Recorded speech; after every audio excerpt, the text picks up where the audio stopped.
Let's see how we go.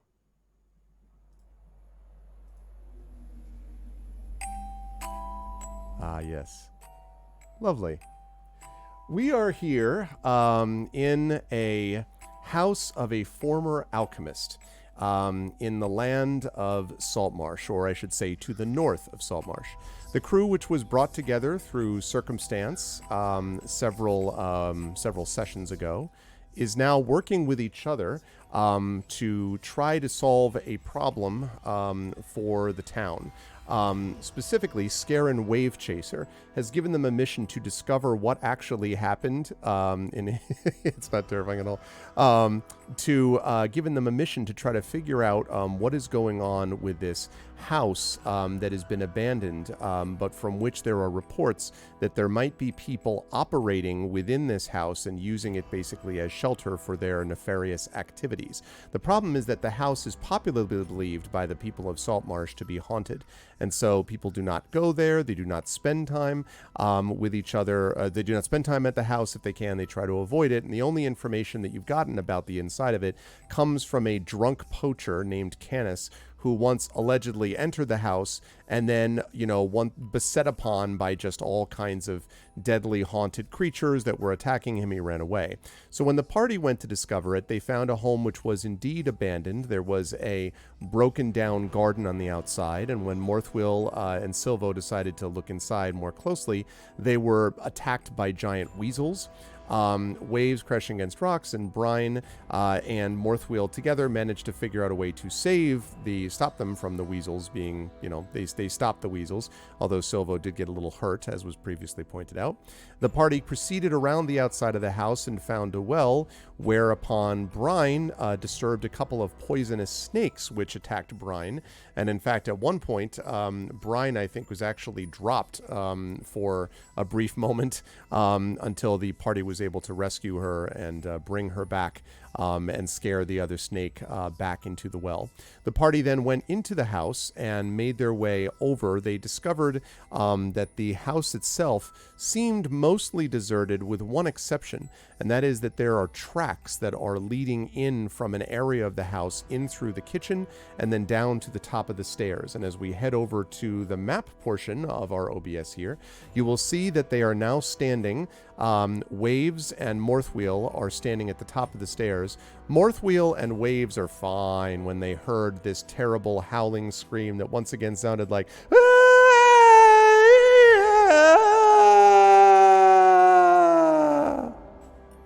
roughly.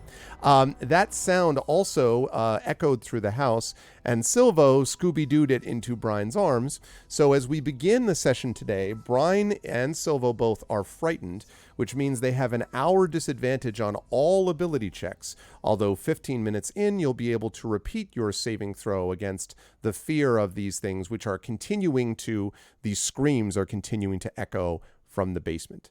And now that we've talked about all of that, Chet, can you hear the music, by the way? I am such a huge fan of this music. I hope the chat can hear it well. But it is time now to hand things back over to the players. You've just heard these echoing screams through the house. What would the party like to do? So the screams are still ongoing, then? Yes, they continue to go on every so often.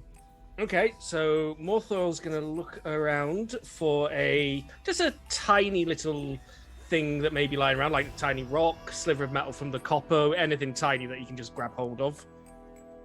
Okay, right. You can do that. I think there's enough sort of glass and rubble around that you can find something.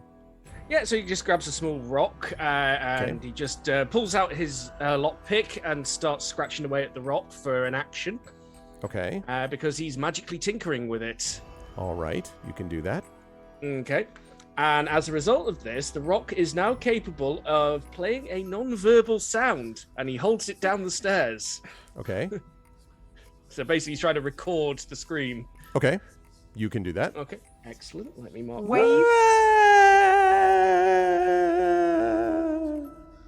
Waves was already suspicious of the sounds last time. Correct. Waves determined there was something weird about them. Yes. Yes, and Waves determined that doesn't sound like natural sounds to her. That's right. And she had also already seen Morthwyl speak in Cube when they were in town because he presented it to her. So she just listens to it for a while, then just looks at Morthwyl, points at where his ear is, points down the stairs, and says in a really weird voice that you haven't heard her use before. Bullshit!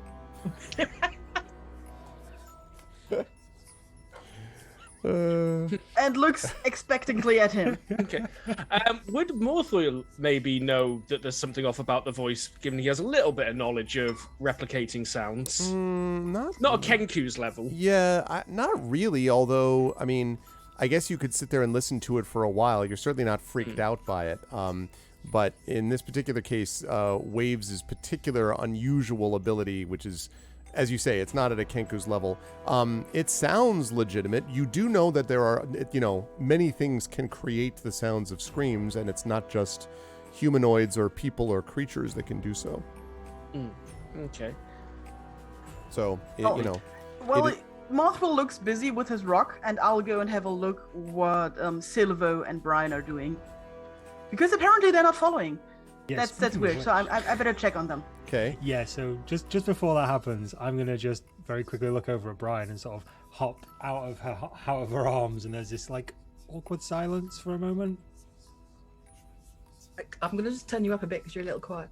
I'm just going to go, well, I don't know that that's probably the right direction to go in. I think that's kind of a what's the word I'm looking for? That's a trap down there. And so I think we'll probably find more information out if we go south. If we go south, I think we'll probably find what we're looking for away from the screams. I completely agree with you, and I think we definitely have a silent understanding that we both have very proud reputations to protect, so let's just forget that whole being frightened thing ever happened, eh? Because we don't need other people finding out that we were scared of noises. Don't you worry. It was a natural reaction, and we can keep that between ourselves. Yes, absolutely. Is it at this point that Waves shows up? Waves, like at this point where you appear, like, but after Silvo's gotten out of her arms? Yes, yeah, okay. yeah, definitely. But just though, right? Like just got out of her arms that Waves so there's shows this up. Weird kind of like Silvo's like sort of like straightening his clothes, straightening his jacket, sort of thing. It's like, yes, well, we have an understanding then. So I come in, see both of them, and try to beckon them to come with me. I look over at Brine. I don't think we're going to get out of this I think that we need to find out where the footprints came from first. Maybe that would be slightly just so we can find out what we're dealing with. Wave seems a bit confused about that, points back and says, "One way in." Well, that we know of. They must have come from somewhere. They didn't come from outside. Maybe there's more down. Maybe the real danger is this way. Jeez, you can definitely see that Waves is really, really confused and tries to beckon you forward once again. Why are you going towards the screaming?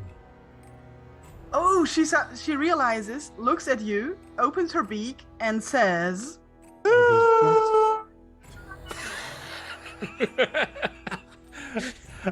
Silvo freaks out at this point. He's just like, wait, was that you? Was that her? Was that you? Did you make that noise? I point back to where the noise is coming from and say, Bullshit! So it certainly sounds real. I mean, he looks at his arm, he's like, well, the goosebumps on my arm tell me that they're pretty real. But, I don't know, I mean, if you think otherwise, then you seem to have experience in this. Because I've heard you mimic, well, myself pretty accurately, so... How sure are you that that's bullshit? I open my beak and say again,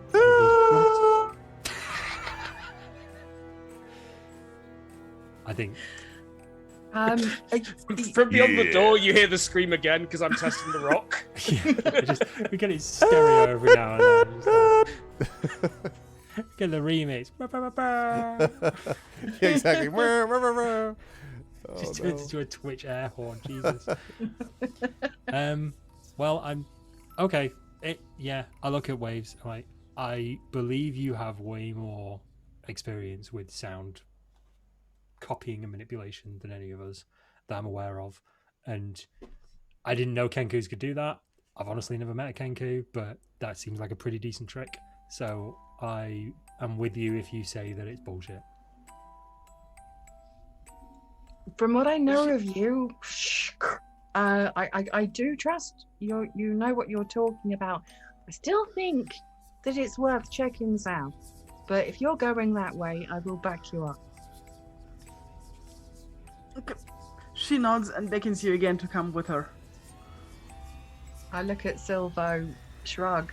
I look over. Brace and I myself, say- draw my I say, sword. Yeah, I was like, well, I'm going to be behind both of you, so I don't mind. Puff myself up so that I'm kind of mimicking how, you know, how birds puff their feathers up to make them look Yes, I do. larger, which I've Yeah. seen do obviously when she feels slightly threatened. So I'm doing that just to. And then I go. I tap Brian on the arm, like just like a slap her on the shoulder. I'm like, you got this, champ. You are a fighter. You are a champion. You got this. Now let me get behind you. And then carry on. Okay. Okay, so you head up then. Okay, so you head back over then. So against your better judgment, I guess, from what I'm understanding, Brine and Silvo, you will follow Waves in this So situation. at this point, I am very close to being behind Waves, because in this scenario, I've seen Waves decimate two giant weasels It's in true. very quick succession, stone cold, like no zero remorse, It's true. zero suggestion. Like, so I'm like, you are one of the people I want to be behind, not in front of. So when you come up to the stairs, you can see that Morthwyl is standing at the top of the stairs and seems to be fiddling with something, which every so often goes, "Ah!" you know, like that, and gets cut off, and then he kind of plays around with it like, "Ah, boop, boop, boop, boop, boop, boop, boop, boop," you know, like try to get it I'm working. sorry, does everyone have this ability?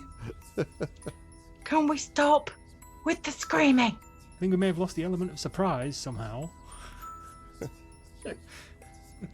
So, yeah, Morthwyl, you can hear that everyone else has now arrived, and you are still looking down the stairs. What kept you? We were just checking south. It seemed to be Scouting where south, the footprints yeah. were coming from, but we decided obviously that we didn't want to leave you two on your own. Yeah, so exactly. we'll check that out later. We're definitely probably not being followed. That's what we know. Well, that's for the best. In the meantime, I've come up with this, and I hold out the rock and make it scream again. At which point, I kind of like you could see the knuckles going white around my scimitar. It's like, can we not scream? I've got really quite large ears. It does hurt a little bit. Can we stop with the scream? Is Sounds this good to me. mechanically speaking, just for a quick second, does us knowing or believing now that this sound might be fake or falsified have any effect on the frightening? I was actually going to give you a chance to make this one of your saving throws. Yes, Okay, technically it's about the right time, so I was going to have you make it. So this is a wisdom saving throw that both Brine and Silvo need to try to make. There is my character sheet. First roll of the day. Let's make it a good one. Oh, Brian, you're so like, no, unwise. this thing is real, and you're, Silvo, you're like, well, I'm I guess more because you convinced. believe Waves, right? I guess. Yeah. I mean, well, I've seen Waves mimic myself, and like no one else sounds like me. So like, and I've seen mimic other people, and Waves doesn't seem to have a single voice, but rather a multitude of voices. So I'm like, there's clearly some sort of sound manipulation there. I mean, I can manipulate sound occasionally. I can throw a coin around a corner and stuff like that to get people's attention, but that is a true talent. So if says that this is rubbish, then it's probably rubbish. Well, that may be the case, but Brian, so you are no longer frightened, Silvo. Brian, you're just like, listen, this thing It is. sounds real to me. I've heard similar screams at sea, and that never ended well. So forgive me, but I'm keeping tight hold of my swords. I mean, And that's- can you make that yeah. stone stop screaming? Yeah, Morthwyl, maybe put the stone away. It fades away as Morthwyl puts it in a pouch on his tool belt. Of course, the sound is still coming from below, so there's that. Morthwyl puts down the stairs like, that ain't me. Well, let's find a way to stop the screaming, shall we? Waves nods enthusiastically, and as patient as she always is, she already puts out her rapier and wants to walk down the steps, just making sure that people are actually coming this time. How One way bright in. are the? How bright is the steps? Is there light at the bottom? Does it descend into darkness? The area down below does seem to have some light below. It's not much though, but it seems to be a kind of flickering, as if maybe of torch or lantern light. Well, there's light down below. There's light up here too. Aye, but we're going nowhere fast here. Okay. Uh, Okay. Okay. What have we I'll got be right for an behind order, which I assume will not have Um, Brine in front? Okay. as much as I'd like to have the fighter in front, I don't think that's going to happen. I'm just making sure no one follows us in. I've got your backs. Got your backs. I lean over to Brian, and I'm also talking to like the rest of the group. I'm like, I think it'd be better. Maybe Brian like stays at the rear just in case we didn't scout out very properly. And I lean back to Brian and sort of give her a bit of a wink. Morthwyl looks around and says, "You know, it could be coming from down south instead."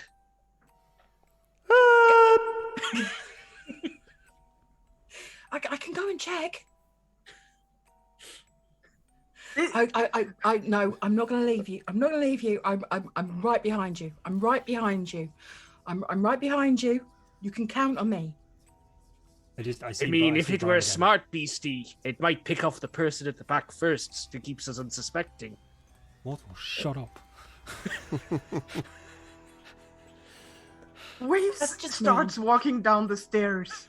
This is all taking too long. Why are people Morthwyl talking so follows, much? chuckling to himself.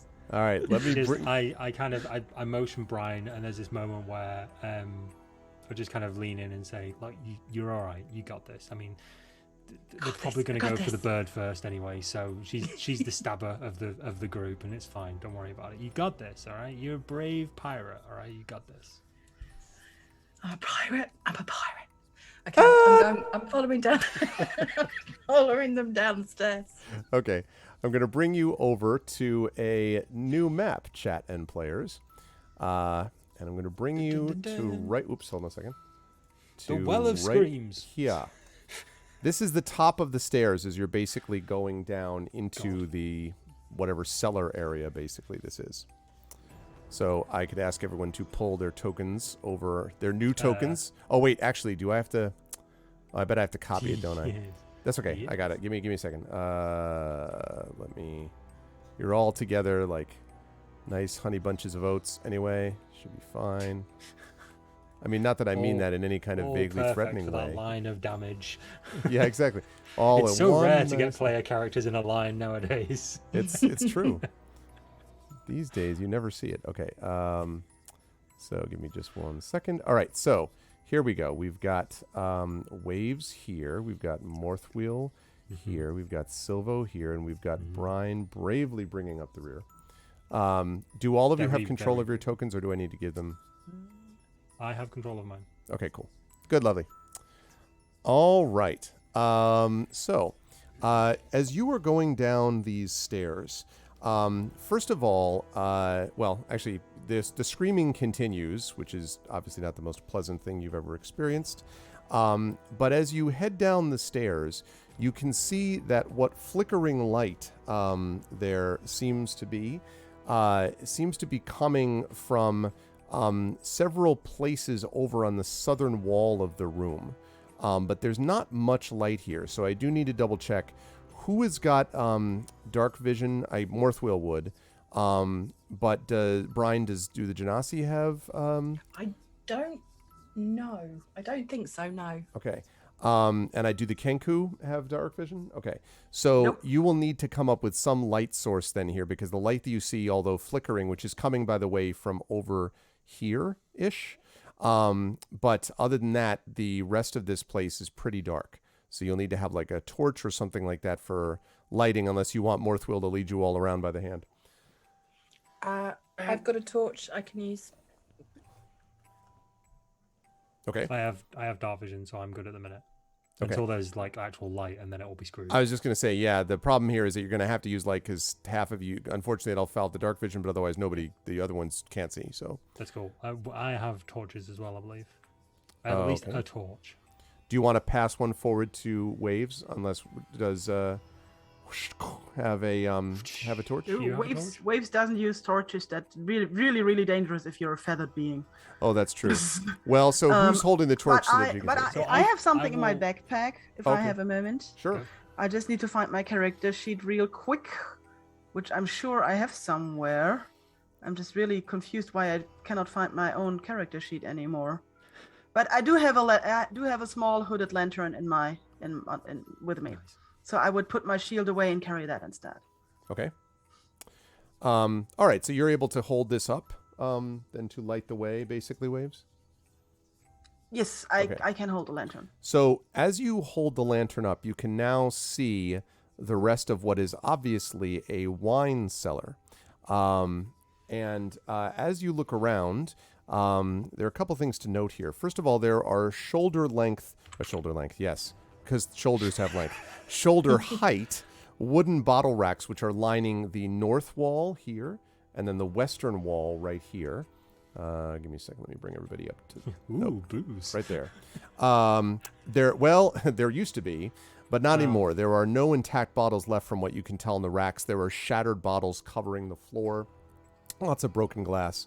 And against the east wall at the foot of the stairs, these things look like two large metal storage bins. And you can see from here that they both seem to be empty. There's nothing to the top of them. But beyond that, and then down over to this side, you can see that the tracks that you have been following, I will freehand this, lead from the bottom of the stairs here, and then they abruptly stop right there, and right down where that bottom of the arrow is here, the tip of the arrow, I should say, right there. That is where there's just a little bit of flickering light that's coming. But the other thing that you notice is that in the center of the room, right here, there is what looks like, let me just pull this up here. All right, come on. Library purchases, yes. You're having to buy more content. No. All right. No, I don't think I need any more of those. Not today, anyway. Yeah, not today, Satan. Okay, here we go.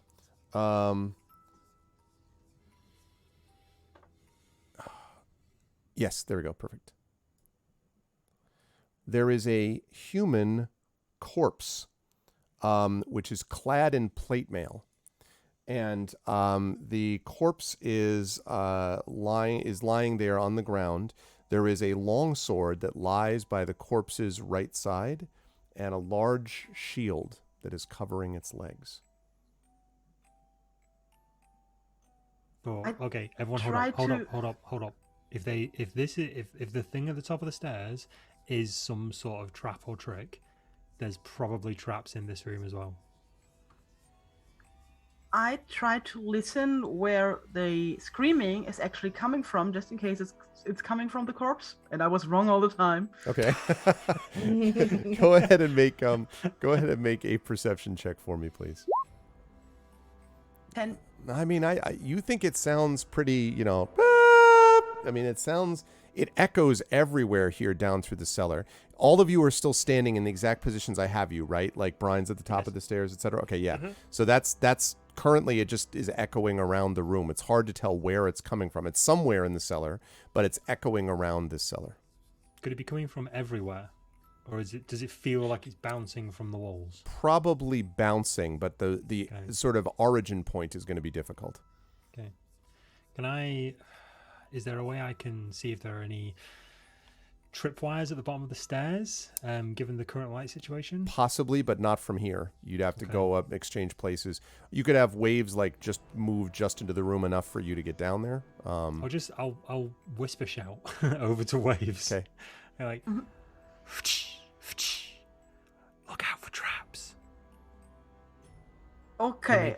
Make kind of like a wire motion, like a. Okay. Waves looks down. Looks at Silvo and points down to find out whether that's where she's supposed to look, and then she tries to look for traps.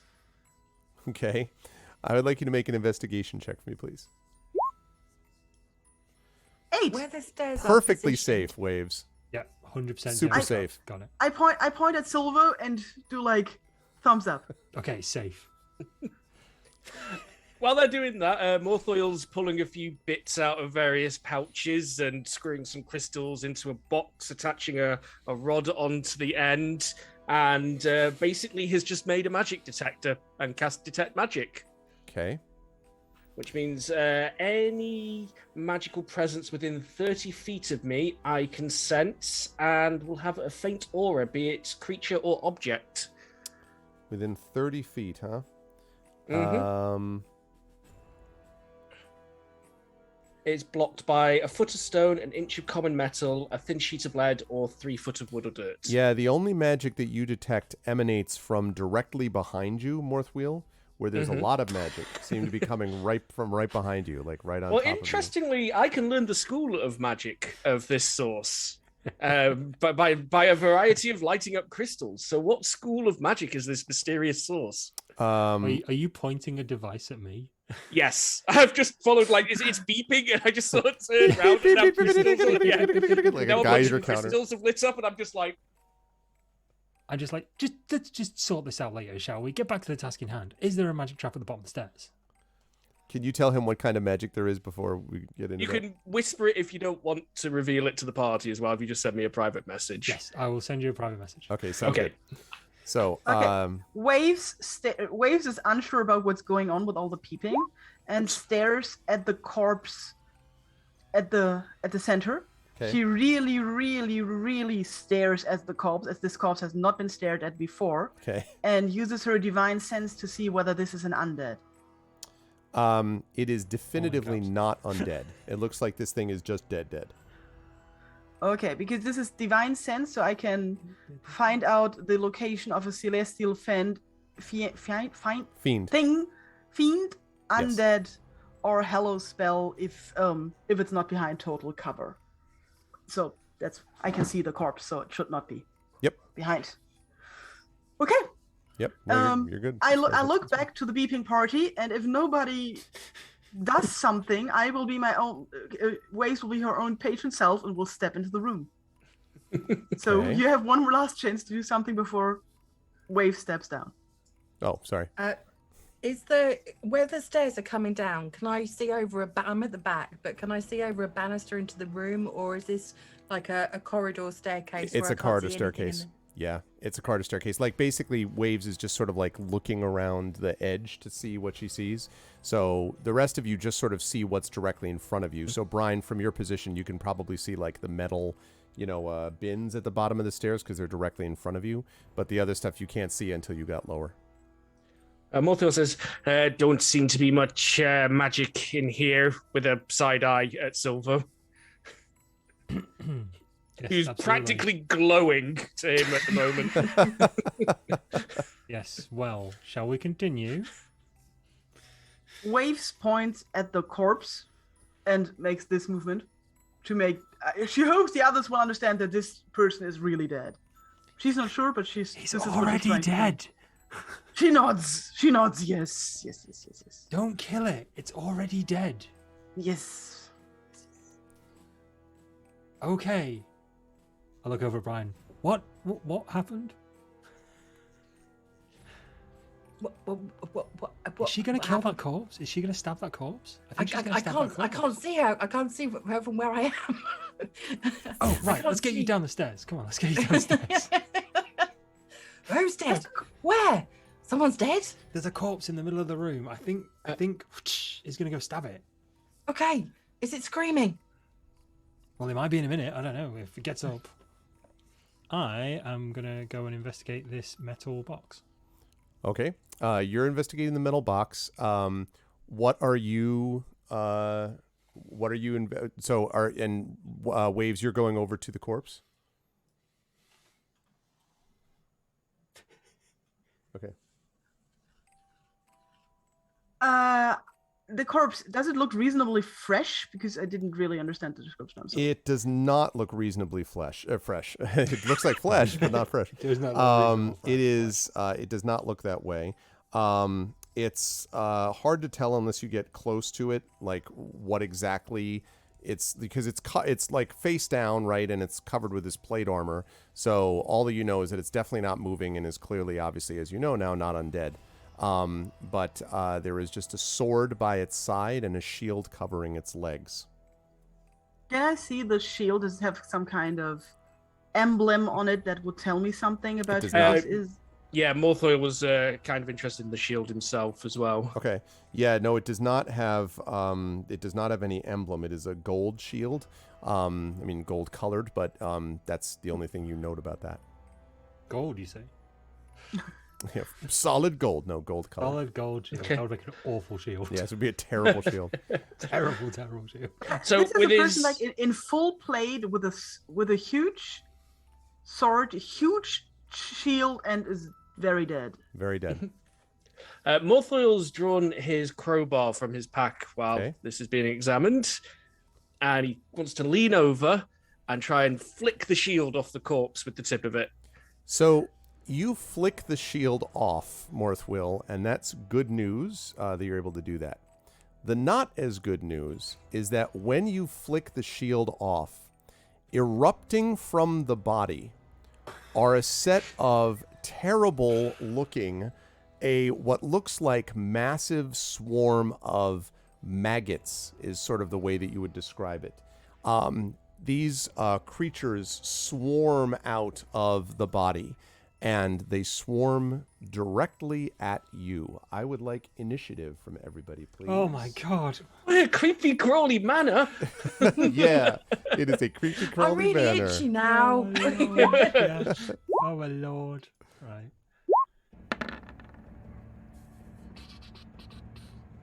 Okay. Come on, where is my initiative? Oh, where's my initiative? There it is.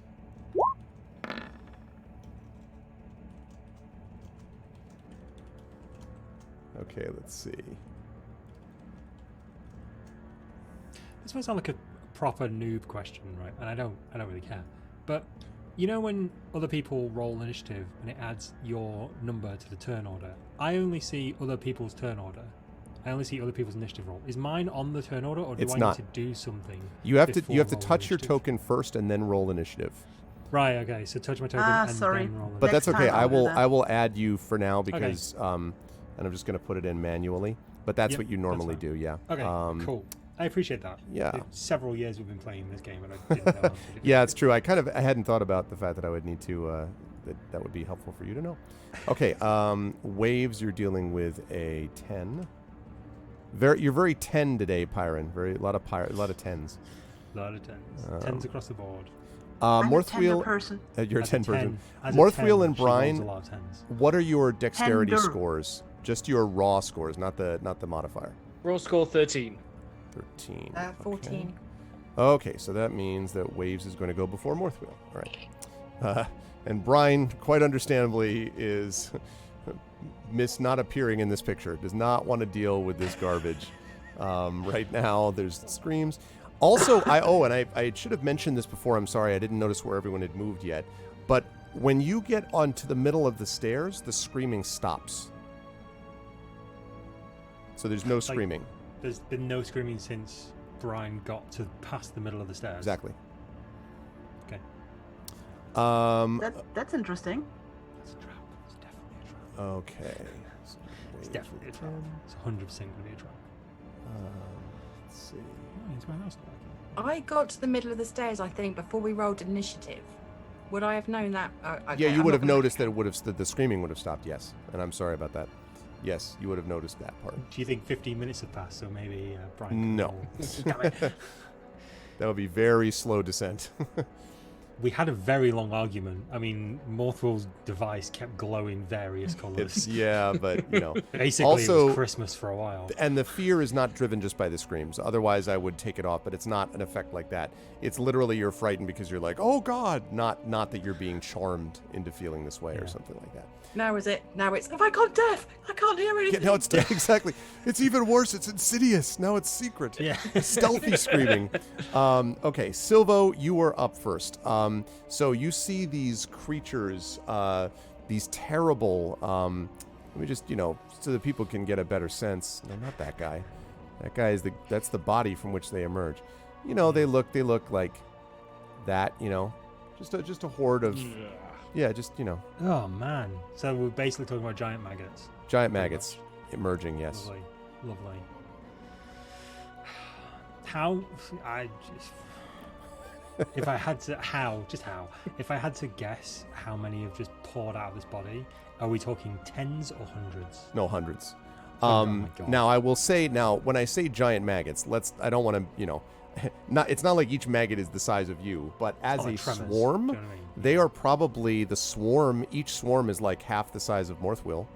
And Silvo, from having dealt, all of from having dealt with swarms before, that swarms tend to have, they tend to be resistant against things that do piercing and slashing because it's, there's all these constituent parts of it, right? There's all these little maggots. But they tend to be more affected by things that are area effect type of things. So things that get rid of a bunch at once tend to have a greater effect against swarms. And you can attack each swarm as its own creature, if you will. So yes. So it's definitely not tens, it's hundreds. It's not thousands, though, but it's... Okay, cool. Yeah. So I don't think I've ever fought a swarm of something before in D&D. So if I attack one of those two creatures, it will attack the whole swarm. Correct, I'll it have to attacks say, the like, whole swarm, right. Creature 1 of 246 That's of right. item A. That's okay, cool. That makes more sense then. And a giant maggot is still, like, maybe that big. So, there's just many, many of them. So the point is the overall swarm is like half the size of Morthwyl, but the individual creatures are like, I don't know, that each big, which is a big maggot. I would not want to face the maggot like this is really disturbing. But And how big are these squares? 5 feet. 5 feet. Excellent stuff. I'm going to move. So I'm going to move 5, 10, 15, 20, 25. Can I move there? Yes, you can get there. Before I get there, is this door closed? It's not a door. It just seems to be a blank wall with this Oh, like okay, little cool. H shape. I just assume. Okay, so it's more like a fireplace Correct. rather than a door. Okay, cool. I assumed it was a door because of the shape. Sorry, I misunderstood. No, it's fine. Okay, excellent stuff. In that case, I am going to. I'm not going to bring my crossbow out. You kind of see Silvo sprint off behind Waves, and there's this moment where he kind of whips his hood back and sort of holds both hands out for a second. And there's an uncomfortable pause as more and more of these things are pouring out of this corpse. And he attempts to cast Firebolt. Okay. All right. You can do that. Firebolt, you said, right? Firebolt, yeah, Okay. not Fireball. Well, because Fireball's AoE is why I asked. It would be Yeah, a no, lot of Fireball. AoE, but and it would be also... I would be very OP. For Yeah, level be one. very OP for a level 1, yeah. All right, so Firebolt. Firebolt. Yes, you can do so. Go ahead and make So your... make a ranged spell attack against target, which I assume I just roll that. That is a 20. Yep, that will absolutely hit. Excellent stuff. And that does 3 points of fire damage. Okay. Yes, I don't add anything to that, do I? I don't believe so. No, Firebolt's flat D10. Excellent So, stuff. yeah, Yes. you So take... sorry. There's a little bit of flame. You see some burning and crisping maggot grub creatures, but that's it. As flavor text, as Silvo kind of holds his hands out, there's this moment where he sort of goes, okay. And a flame does shoot out of his hands, but it's black and doesn't look like normal fire. It's just pitch black. So it looks a little bit like smoke, but does exactly the same thing as flames. Outstanding. Okay, good stuff, Silvo. That is going to lead us to the bad guys, or in this case, these creatures. Okay, they are going to swarm up on 2 creatures. First, they're going to swarm up. One of them is going to swarm up on Morthwyl, who dared to crowbar off the shield from the, and let's see. They're going to... All right, that is going to be a 12. Nope. These creatures, Morthwyl, start trying to, literally almost watching like a river, flow onto your leg. And so you kind of kick them off and all that other stuff. Waves, the same thing happens where they try to flow onto you. That is a 9. Nope. Okay. So you managed to avoid being hit by it, but these things are definitely trying to like swarm on top of both of you. I do like this dance with my bird where I try to avoid the maggots trying to come up, while also shying away from what apparently is some kind of fire that might singe me, that is exploding in front of me. Yep. So there's a lot of bird movement. And this is good timing because you were up next, actually, Waves. Yeah, well, Waves shouts. Ew. Ugh, yuck. And then attacks them with the rapier. Let's do some maggot kebab here. Okay. Maggot kebab. Hey, what's up, Fractal? Okay. Sorry, I have so many windows open because of all. Same. I know the feeling. So 1d20 to hit. It was right. No. Well, yeah, That's d20 my attack thing. plus. Yeah, I was gonna say. That's I was my like, attack, yeah, which but is 7. yeah. God, 7. 21. 21 will definitely hit. And then we do damage. There we go. 14. Okay, so now the good news is, so this does damage. It does not do as much as you would have expected that it would, though. Part of it is that as you're stabbing down, these creatures are kind of like, sliding out of the way and stuff. Like, you're stabbing, but there's a ton of these creatures around them. Yeah, so but you definitely, when you pick out your sword, there's a few wriggling worm-like creatures on top of, on your rapier, kind of making their way down the blade. And Yeah. that sort of thing. Wave seems a bit frustrated by this and says, Bum face! And I assume you're staying where you are, Waves? I'm staying where I am. There are still maggots to poke. That's true. There are definitely a lot of maggots left to poke. That leads us to Brine, who's up next. Morthwyl is on deck. Actually, wait a minute. I think I got that wrong. Brine, yeah, when I asked, did I ask for for Brine and Morthwyl's dexterity, or did I actually say Waves by accident? I think I said Waves. I meant Brine. No, You said no. Brine? you asked, Oh, I did say asked Brine? Okay, mine. good. All right, I good. think so, yeah. All right, so then that means that Brine is up next. Okay, cool. Sorry about that. Okay, yeah, so Brine, you see there are these, you saw everything. Silvo with the black flame. You see Waves stabbing down at this swarm of maggots. How much? Because I saw how many was there before. Has this swarm, these 2 swarms, decreased in size at all? The one that's nearest to Waves has decreased a fair bit because of the flames they were hit by, and then also by Waves' attack. So both of them have have been reduced. It's still pretty decent size though, but that's the one that's been affected. The other one still looks just as big as before. Okay. In this room, we've got the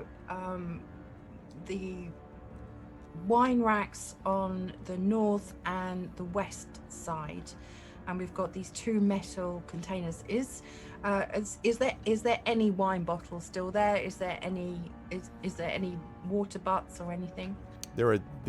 All of these ones look to be smashed, and with a lot of the bottles lying on the floor. You don't really see much liquid anymore either. It looks like whatever smashed them did so a long time ago, if you had to guess. Okay, well, I'm not going to leave on her own. So I am going to go down, puffing myself up with my fake feathers, with my 2 scimitars, and have a go. Okay. Because I did see that she did some damage with her with her rapier, so I'm thinking, okay, this might work. So yeah. Okay. So go ahead and make that. 11. Okay. 11 will hit. You'll be happy to know that these creatures are not particularly. Oh, I didn't roll with disadvantage. Yeah, because ability check. Yes. Sorry. Thank you for the reminder.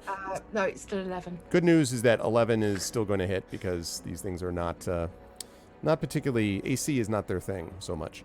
So you are going to hit them. So go ahead and roll your damage. And you're hitting the one you said that you already that was already damaged, right? Yeah. Did you take this spot here on the right next to them? Yeah. Yeah. There we go. Cool. And does this roll my damage?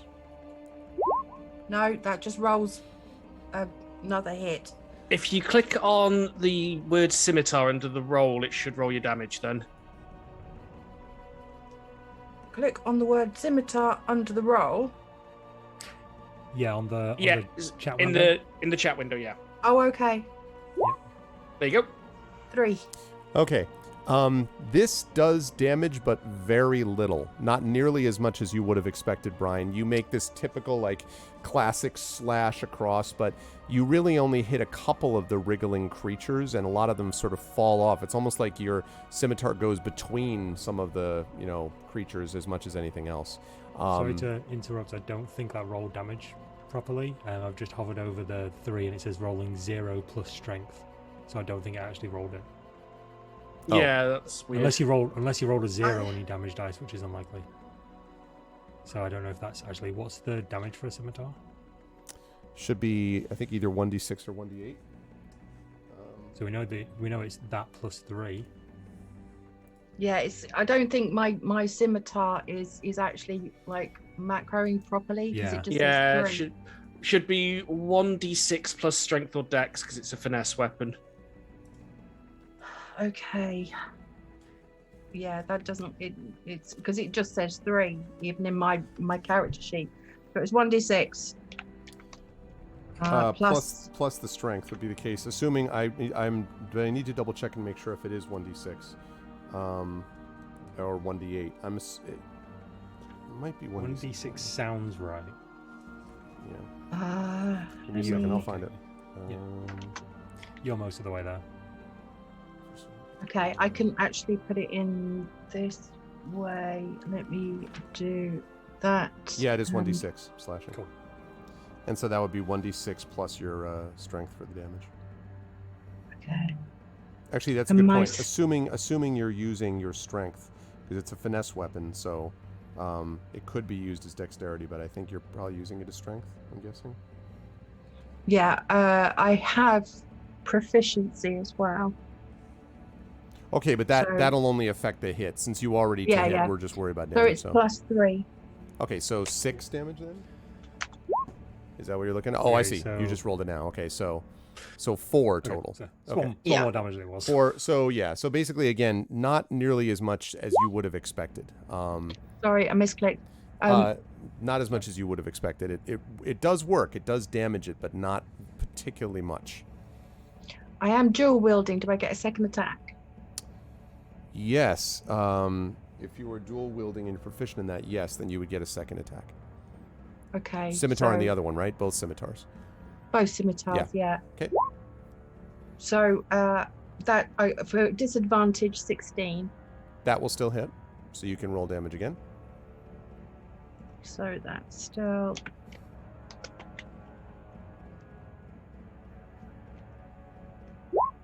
6 that time. Okay.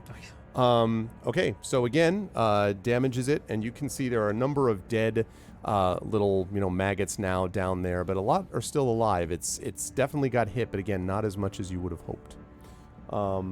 But you moved up to it, and that is pretty much your movement, because if you move away, you're going to attract an attack of opportunity, so I'm assuming you're going to stay where you are, Brian? Is that yes fair to say? Okay.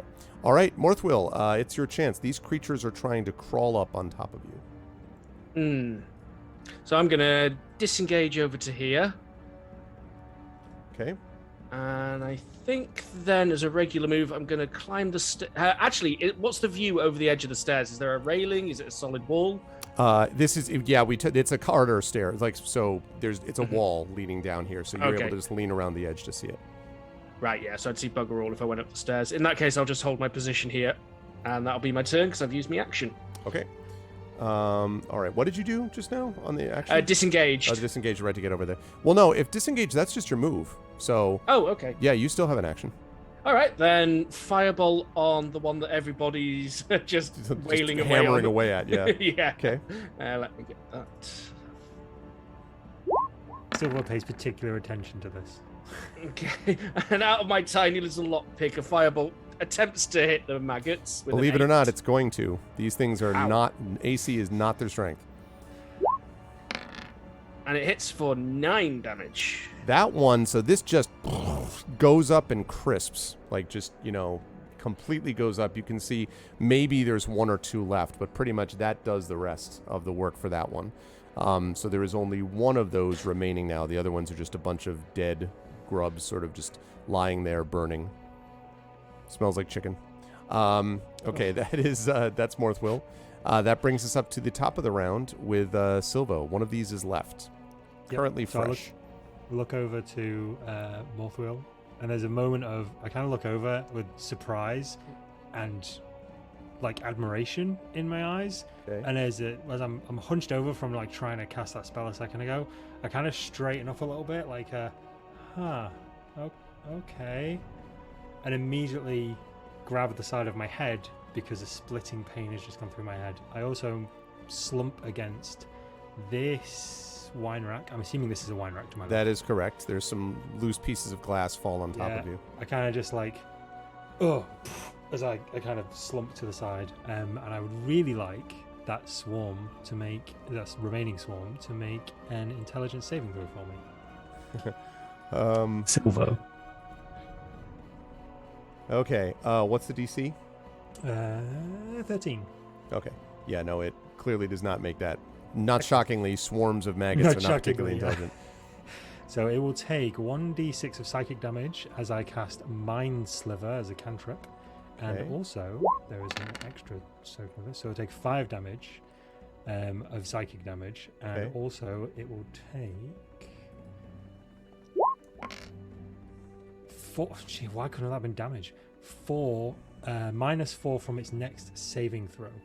From its next saving throw. Okay, cool. If it needs to make a saving throw before its next turn, it will be -4 disadvantage. Okay, yeah. Remind me when that comes to be. Keep an ear out. Okay, so you do that. Good stuff out of Silvo. Silvo slumped against the wall there. This swarm comes swarming, if you'll pardon me, over here at and attacks waves. Okay. Let's see. 17 waves? I have exactly 17 because I don't have my shield. Ah, that's going to unfortunately do this then. So these creatures, what happens is these creatures run, sort of like crawl up onto your foot. And one of them, 3 of them you manage to kind of like, kick away. But one of them actually digs into your leg. So you can feel this thing is starting to dig into your leg. And the effect that this is going to have mechanically is at the start of each of your turns, okay? So Wave's turn, you will take... Just in a moment. So yeah, sorry? And I'll be on. Okay. Which will be just in a moment. Yes, will be just in a moment. You will take 1d6 piercing damage. And this thing is burrowed into your leg. This sucks. Yep. That looks horrible. Okay, and speak of the devil, it's Wave's turn, and we're going to see how much damage it does right off. So this thing you can feel burrowing into your leg. Just want to make sure I get everyone with a perfect visual image. To pretty much see anything from the mummy, and you'll see what I mean. Yeah. This is going to do 2 points of damage to you, Waves, as you feel this thing burrowing in. All of you see Waves shrieking silently, like she definitely shrieks, but she's not making a sound. Okay. What would you like to do?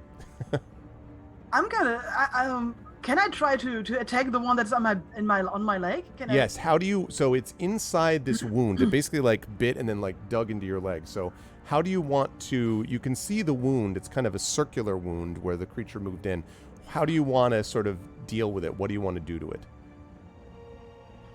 Can I skewer it with my rapier and then like rip it out? Nope. If you try to do that, you're going to skewer your leg. This thing is not going to be subject. Plus, it's resistant to that kind of damage anyway. Okay, can I grab it and rip it out? It is below your skin. I will tell you that there are ways to deal with it. It's not like impossible, you're screwed. But you can't do those things physically to it. There are ways to deal with it, but I can't do them physically. Well, but no, but what I mean is that like pulling it out is not an option, is what I'm saying. Like whether it be with rapier or fingers or, anything like that. Is Brine still holding the torch? Is Brine still holding the torch? No, actually, Yes. Brine could. Well, No, I didn't know. Well, I didn't pick up the torch Oh yeah, you because didn't you had the. because I had my Right. Yeah. So I've just got my 2 scimitars. I'm just seriously at a loss here, so I can't grip it with my fingers and I can't skewer it with a something because it's too deep in my tiny bird leg. Right. Okay, then there's nothing. I'm drawing a blank here, so I'll just attack the rest of them then. Okay. I mean, well, yeah, I can't tell you, but like, yeah. I mean, it's, you know what? I'm going to give you an opportunity. I'm going to have you make a nature check here, please, for me. Because I feel like there's ways that you would have at least heard of things like this rather than just being completely, Okay. I just tried to click on my PDF. That was really smart of me. Okay. Hello, Bouncing Cow. 14. Okay.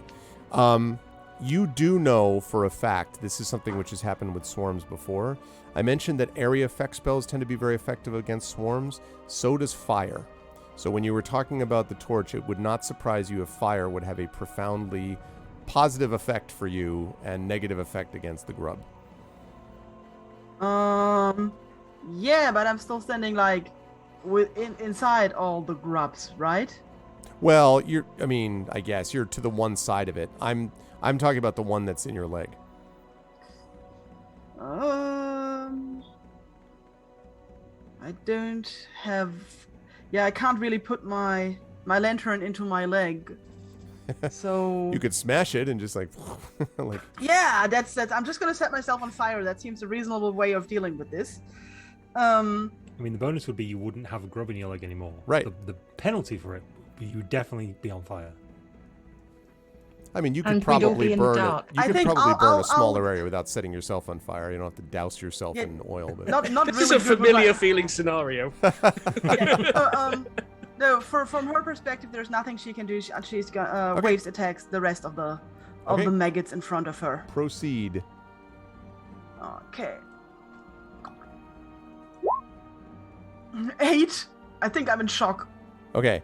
It's a natural 1, by the way. 8 actually hits. As I said, these things are not about AC. Okay, then here comes the rapier. You physically 13. can't miss. Okay. 13. Yes, 13. Well, no, that was the attack. That's damage? No, Oh, that's damage. That's Okay, damage. that's right. Sorry, I It says forgot. rapier. Now, this is less damage than normal, remember, so this seems to Yeah. be... so it is affected, but not as much as you might have hoped. But it is... You can see a lot of dead grubs now, for sure. Yeah. Well, Waves is not the lantern smashing kind of person, so that's what she does. Okay. All right, that's going to lead us to Brine, who is up next. And you've just seen this happen to Okay. I've seen the maggot go into her leg. I would say you would have seen her screaming and attacking and look down and see her like back and forth to the leg. You can probably put 2 and 2 together. Yeah, the creatures are trying to swarm up her legs, and yours for that matter. Okay. And this swarm of maggots has decreased in size Considerably. substantially. Yeah. Yes.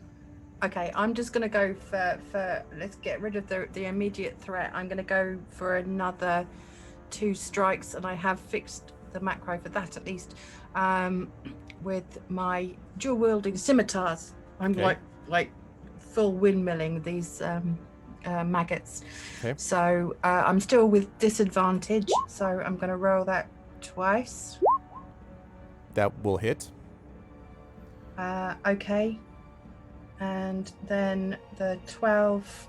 It looks like that damage was part of it this time. It looks like it I works. don't. I've clicked and dragged it on there Oh, okay. so that it would be better macros. It can sometimes roll it automatically. If you click and drag an attack into the chat window, then it will roll down. Yeah, it seemed to work this time. Yeah, I think it's a bug. You can set it in options. Obviously, we can do this out of game, but we can go through your character sheet and make sure everything's macro properly. So you do well, 8 slashing on that first attack. Is that, if I got that correct? Yes, Brian? because Okay. I was with disadvantage, so the 12 got 8 slashing. Okay. So that hits, and it does. Again, you slash through a lot of them. Not as much as you would have expected. It would have ended most creatures that you hit with that scimitar slash. But there's a lot of dead maggots down there now. Okay, and I've got a second attack with my other scimitar that again I've got disadvantage on. Okay. So 10 to hit. Okay. That will. Oh, you. Yeah. Oh, I was looking at the 25. 10 will still hit. And then that's got 4 damage. So these things, like, it's actually still kind of slightly moving around, but this swarm looks vastly reduced in size. Not a lot of living grubs / maggots left. Okay. So yeah. Okay. Go ahead, Brian. Can I, instead of movement, would I be able to like pass waves my unlit torch? I don't think you can do that. It would take, well, Or would that be a full action? yeah. I'm trying to think. If you're lighting the torch, you can't do that. With having attacked. If you're just handing her the torch, I guess you could probably do that. Yes. I have both hands full because I've got the rapier in one and the hooded lantern in the other. Could balance it on top of her head. No, I'm just kidding. And then like I'm not sure, like within the fight, and then suddenly like torch coming from the left, like all right, like yeah. All right, then I don't do that. Okay. Okay, that's going to lead us to Morthwyl. Morthwyl, there's a bunch of crap happening. And you can see waves clearly in obvious panic mode, and you can see a lot of dead grubs. Not all dead, but a lot of them.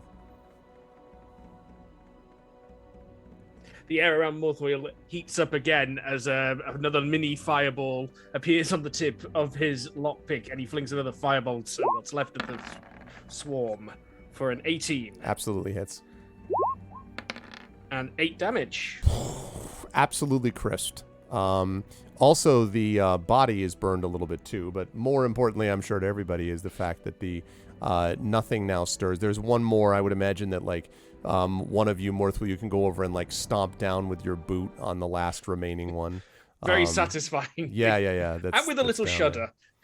Yeah. And so now nothing is moving, but I will say that your Waves, your wound does not feel any better. In fact, you are going to take another 3 points of damage as this thing is still burrowing inside your leg.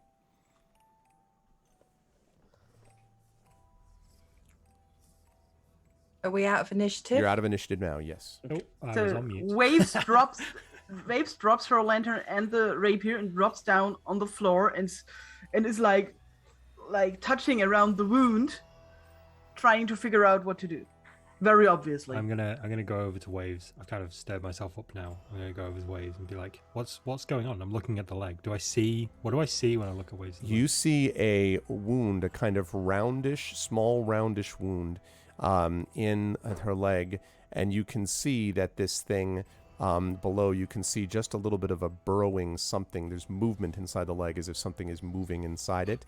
Also, I hate to make things even more creepy, but Waves, it feels to you like whatever this is burrowing up your leg now.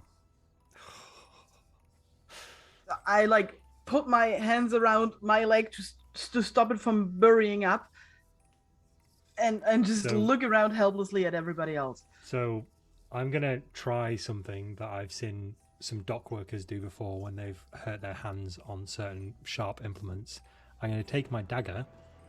I'm going to hold my hand over my dagger, and I'm going to very carefully try and cast Firebolt on my dagger to heat up the metal.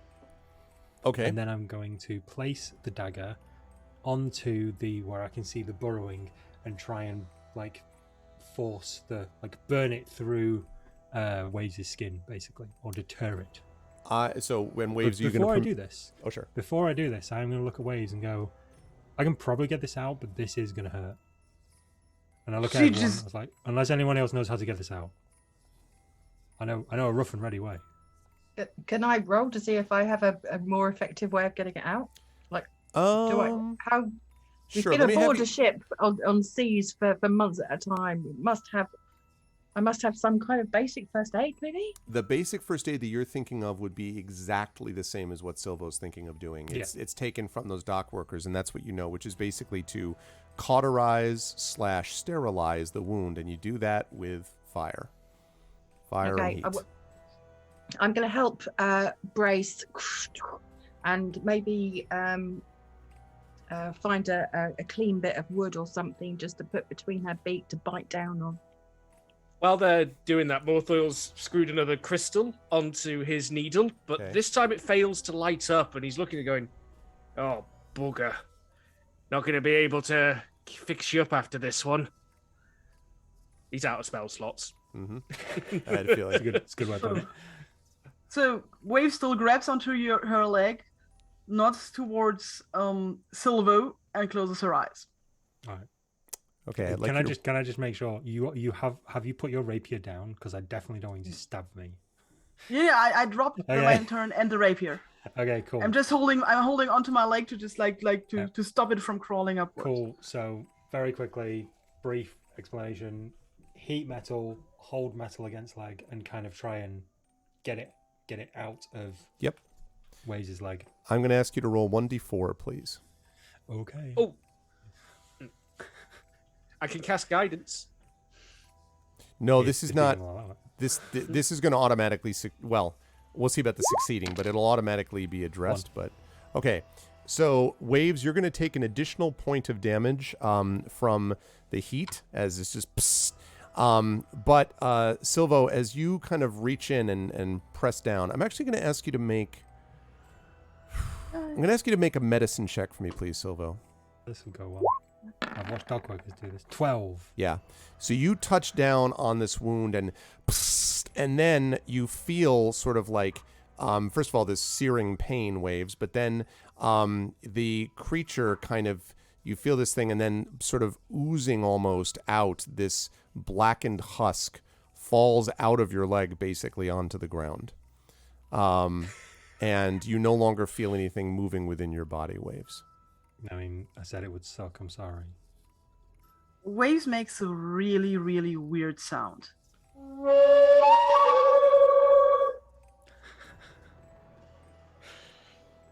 Yes.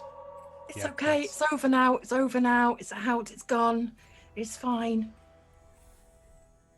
Okay, she opens her eyes, spits out the piece of wood, which doesn't really do anything for birds. And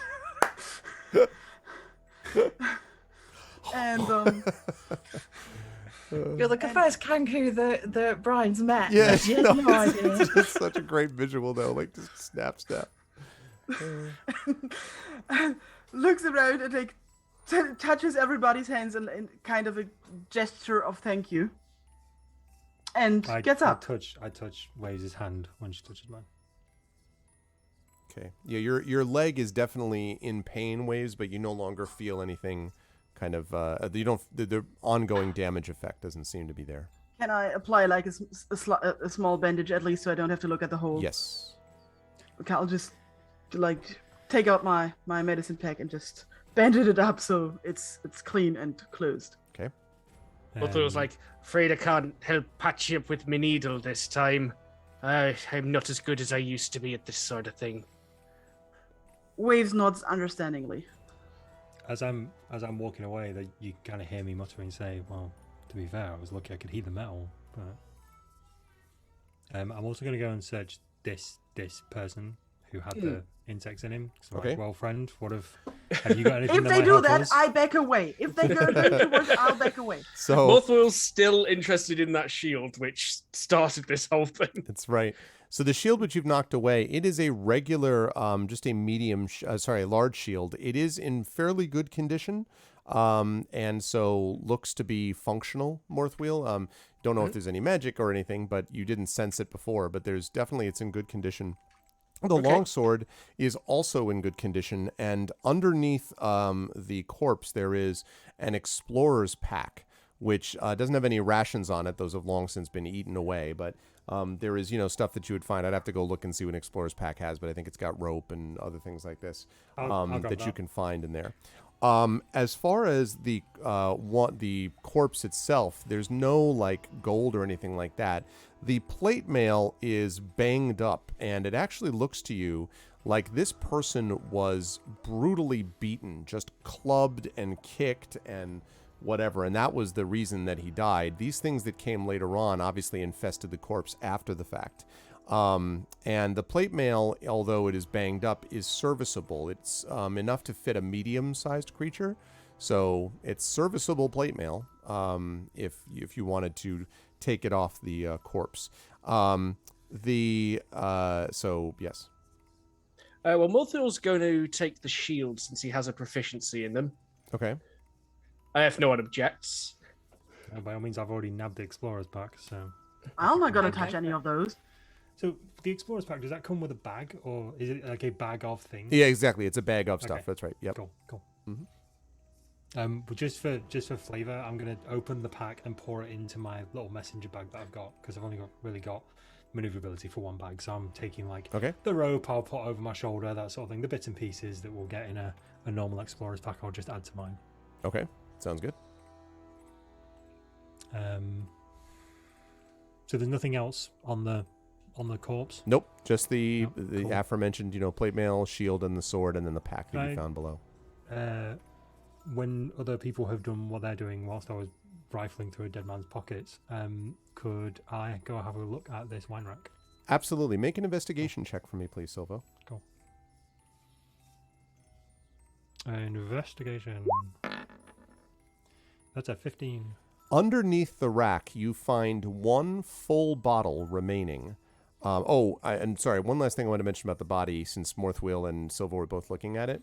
You're pretty confident, both of you, that this body has not been here for... It's been here probably for a couple of weeks, maybe, but it hasn't been here for months or years. It looks like this was less than a month old, this body, for whatever that's worth. And the footprints we were following don't go anywhere near the body. They just No. beeline to the door. Correct. That's I right. like to think that we'll have made a passing comment about how it's not fresh, but it's not fresh. Like it's not old fresh, but it's not new fresh. Still a little juicy. Okay. Yeah. As far as underneath the rack, you find there is one full bottle of wine remaining, which is not broken, and the label of this bottle is an image of a jauntily dressed unicorn, and the bottle is sealed at the moment. It's corked. So I'm just going to put that down as unicorn wine. Let me have you make an investigation check on that bottle once you grab it. Okay, yeah. So I'm going to grab it and I'm just going to slip it into my pack. There is an element of I want to slip that into my pack without anybody noticing, and that's more of a practice thing than a I don't trust these people thing. So, did you want me to do a sleight of hand? I'm going to have you do a sleight of hand, but I want you to do an investigation check for me first, though. Okay, okay, cool. That's We'll fine. do We'll keep that one. That's cool. Okay. 14 on the investigation check. The investigation check is you're pretty confident, Silvo, that this is a pretty rare vintage. You think you may have heard someone talking about unicorn wine before, or unicorn-based wine, or the jaunty unicorn or something like that. You believe you've heard of this vintage before, and it's probably pretty valuable. The sleight of hand, I would say, the only one who probably would be looking Where the other three of you I imagine Morthwyl's not going to be in this part because Morthwyl's looking at the body. So I would say it would be Waves and Brine. Where are you looking at the moment? Unless it's at each other or around the room, or are you looking in Silvo's direction? Is my question. I was going to ask, did Waves take the plate mail from the corpse? Nope. It's up to Waves.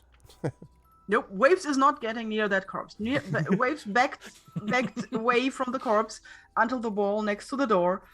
Eyes on the room, but like in the. I put the token there. You can see where I am. Yeah, I'm there and I'm looking at what everybody is doing just in case of maggots. Yeah.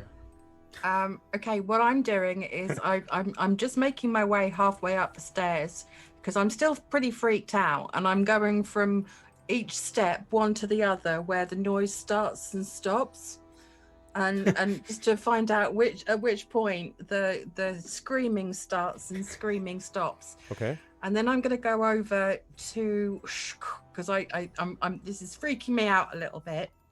And I say that terrible scream, that ear-splitting scream that I just can't get out of my head. It stops when we get halfway down the stairs. Is that why you thought that it wasn't a real scream?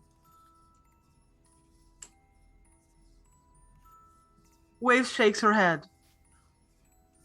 Okay, so it was a real scream. We're going to agree it was a real scream then. Okay. Waves shakes her head again.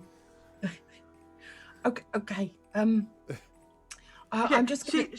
Silvo, you put it in your pack with no problem since no one's paying attention to you. So Waves repeats the scream, but like on a short repeating pattern, like to somehow explain that this doesn't sound right.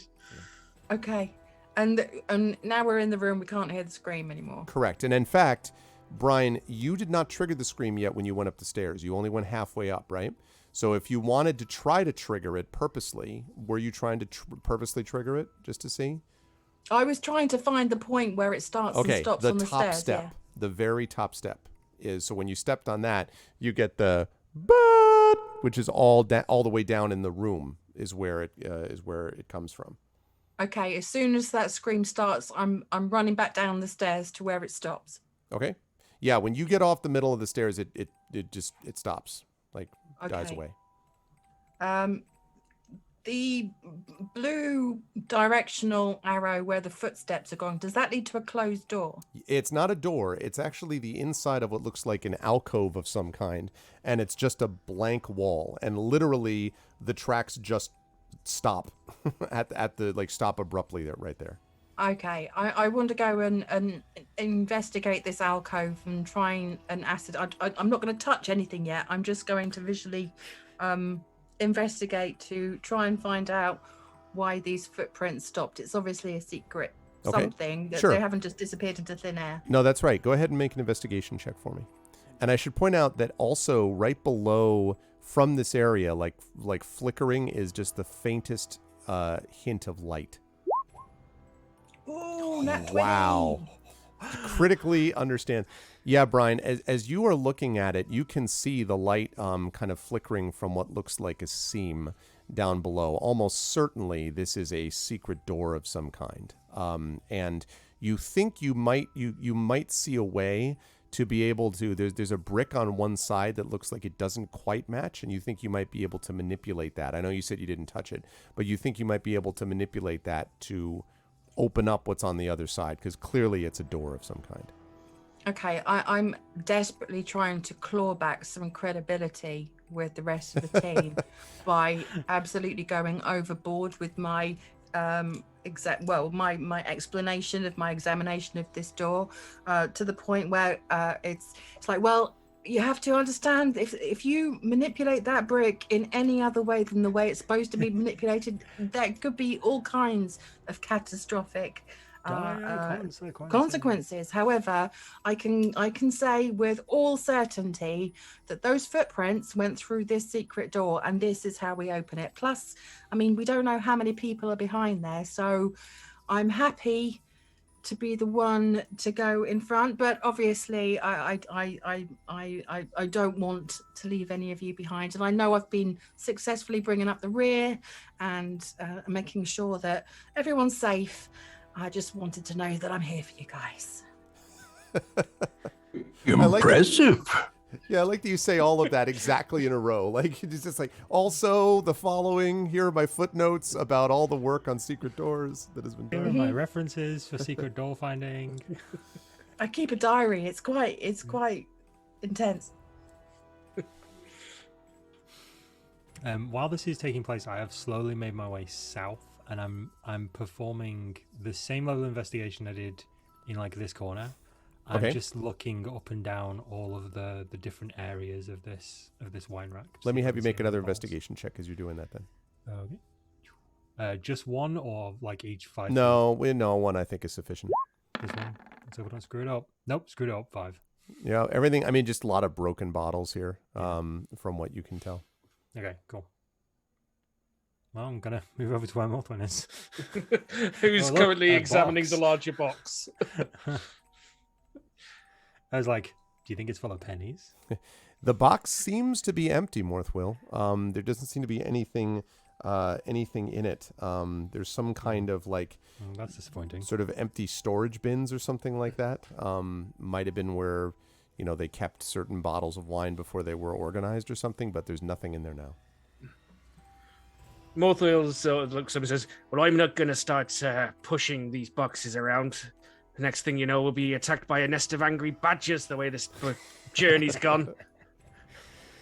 Yeah, I had no I problem with agree. weasels, to be honest.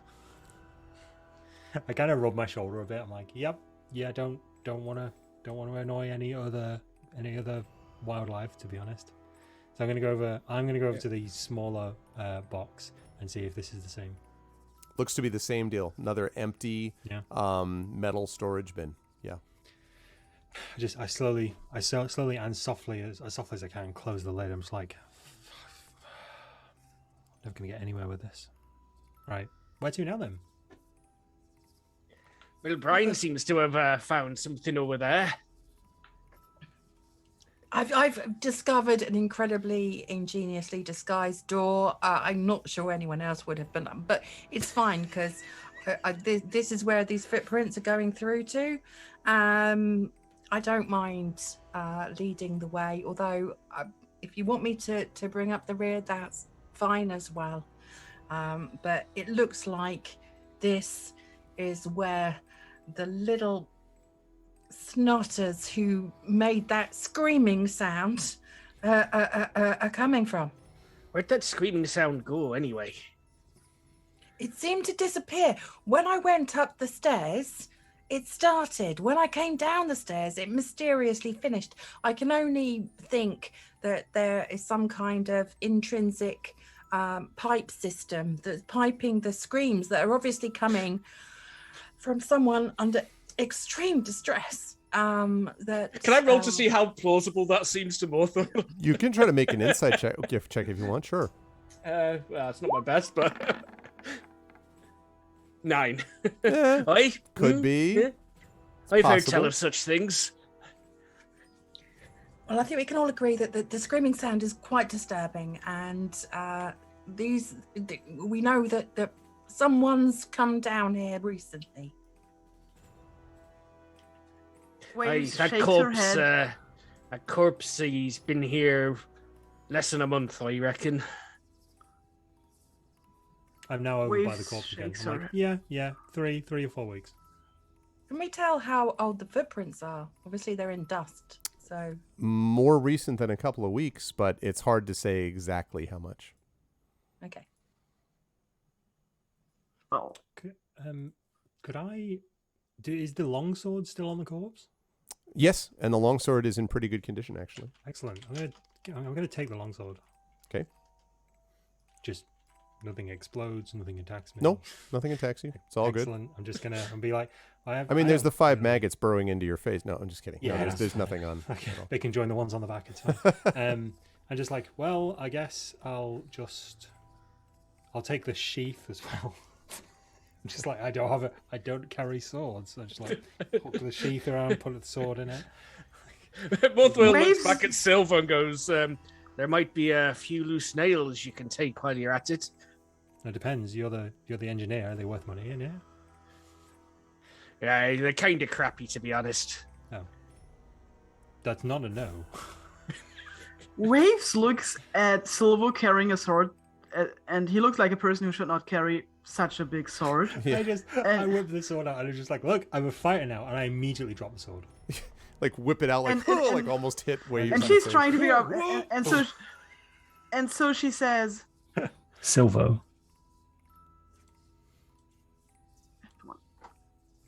Treasure. I am, yes, good eye.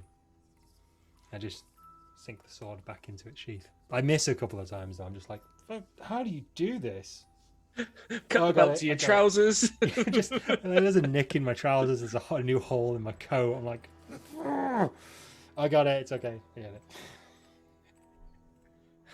when Waves is sure that he will not decapitate himself by accident, and is only going to use the sword as treasure, Yep. she'll turn to the door and poke Brine. Well, he done. Okay, are we ready? Should we go through the door? Lead the way, fearless pirate captain. Okay, I am going to just give everyone a slight nod and a wink and as I very carefully move in front of the brick so they can't see that it's just a case of pushing this brick in and turning it a little bit. Like all looks like super complicated. Yeah. Okay, as you do that, I think that gives us a moment just to reset for a second and welcome everybody to Pen and Pixels episode 291. You are here with D&D with GOG. You folks are watching Ghosts of Saltmarsh with myself and the amazing GOG crew of PiranJade, Darksaber2K, PeripheralMike, and Inanda. If you like what you see and hear, please follow us on the channel. Please sub to us here in the channel. Please check out our individual channels and various things that we do here, there, and everywhere on the webs and the internets and all that, and support us there. And thank you all. We will be with you for about another hour or so, and then we will close up shop for the evening. But now we're going to open this door. The door opens to reveal what is a torch-lit room, and this is obviously where the flickering was coming from. Sliding open, like almost, literally into the side there, is this door. And standing in front of you, I'll describe the room and then I'll describe who you see. So this torchlit chamber was obviously once a large cellar, but it has since been converted into living quarters. You can see there are 10 crude, let me highlight it, 10 crude beds here, which are standing along the south wall, and each one of these beds has a wooden locker at its foot. Over here, a long wooden trestle ringed by rickety stools, trestle table, dominates the center of the room. And there's metal cutlery and cups and dirty plates sitting atop the table. This has obviously been used recently. There's a cook stove which has been installed near the table, and there's evidence of recently cooked meals that sits in pots above it. And in fact, as you look down, you can see that basically this is the stove essentially that you've come out of. Like the door slides out and you can see that there's this cook pot is hanging in front of you, but it's here that we're talking about that it got through, right? So you can see the thing hanging above that. And then the last thing that you note is that there is a set of stairs, a sturdy set of stairs, which is leading to a trap door in the ceiling above. And a little bit out of your line of sight, I would say, the room seems to extend a little bit further to the east. So you would need to, move a little bit further south into the room to see more. But in front of you, as you are sort of looking down, you can see that there is a person. And this person is standing here. She is currently got a bow that she's holding, which is at her back. And then there is a short sword at her belt. But at the moment, neither one of those is drawn. She has up both hands like this. And she just sort of says, as she sees you, like, "Oh, thank goodness yet you've come. I didn't think I thought they were all going to come for me. You're not from here, are you? I can tell you're not one of them. I'm not dangerous. I'm glad you come." And she kind of stumbles back. She seems to be favoring her leg, one of her legs, pretty severely. Like she kind of limps back a bit, even as you're looking at her. Can we get through here, And even though there's a pot in the way? and she says, are you asking me or her? I'm asking you. Yeah, you should be able to do so. At the moment, the stove is dull and cold. So you think you could just, I mean, you just have to like kick the pot out of the way or move it. There does look like there's some kind of like stew or something, some liquid inside the pot, but not a lot. So you could probably move the twine out of the way and kind of, duck through. Yes. All right, I'm going to do that. I'm going to move forward into the room. Okay. Because I'm probably in front because I opened the door. Yep. And not right the way into the room, probably around there. Okay. Stop.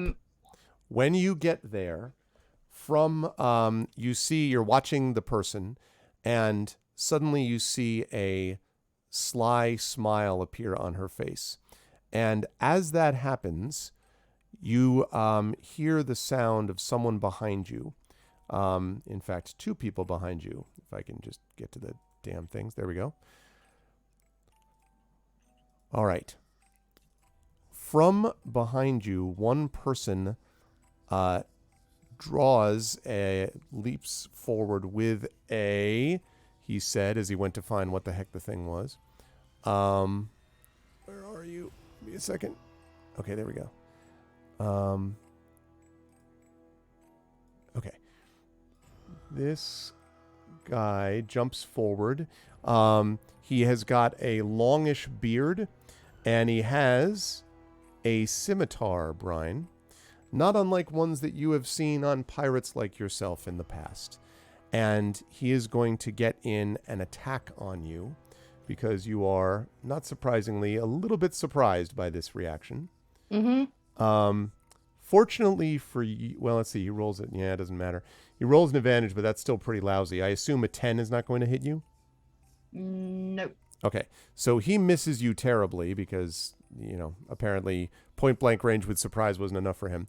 The other one is going to leap forward and do the same thing and attempt to attack you. And that is going to be a 16. I've got an AC of 16. Okay, so that just hits. All right, that is going to do 2 points of damage to you only, Brine, with this glancing blow. And the scout in front of you, the person with the hands up, pulls the longbow from her back. And I would like from everybody, again, that little thing we like to call initiative. Remember to touch your tokens first, then hit initiative, and let's get some combat running here.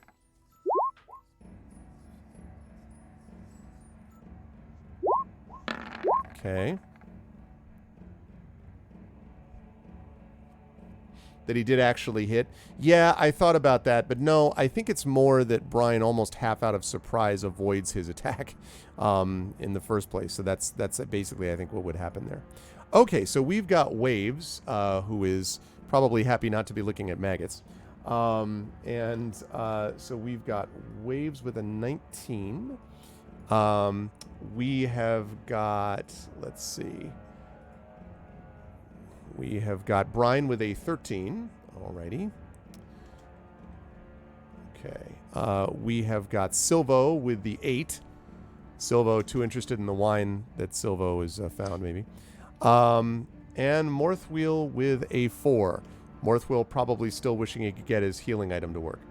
I don't think I'll be the one wishing that. Yeah, it's true. Everybody else will be wishing it. Okay, so let's put you all there. Bear with me just 1 second.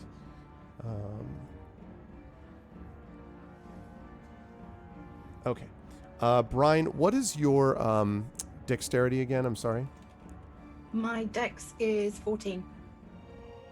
Okay. So, all right.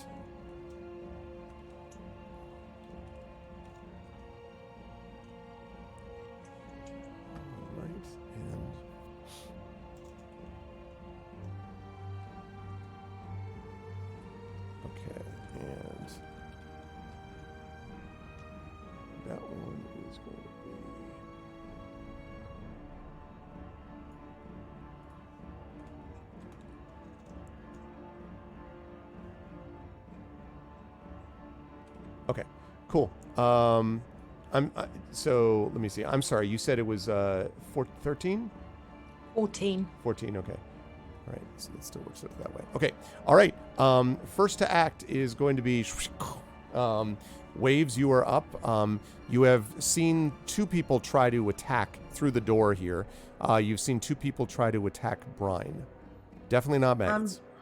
You say C, so there's light in that room? Yes, the whole room is torchlit. Okay, wonderful. I put my lantern down and take my shield because damn those maggots. Yep.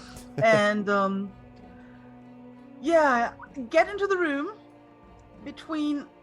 If I can get here without an attack of opportunity, because I'm not sure how the little walls work. Oh yeah, yes, you can do that. And hopefully getting out of the way of our people who can do ranged, strange magic things, Okay. and score that dwarf with my rapier if I can. Okay, go ahead and do so.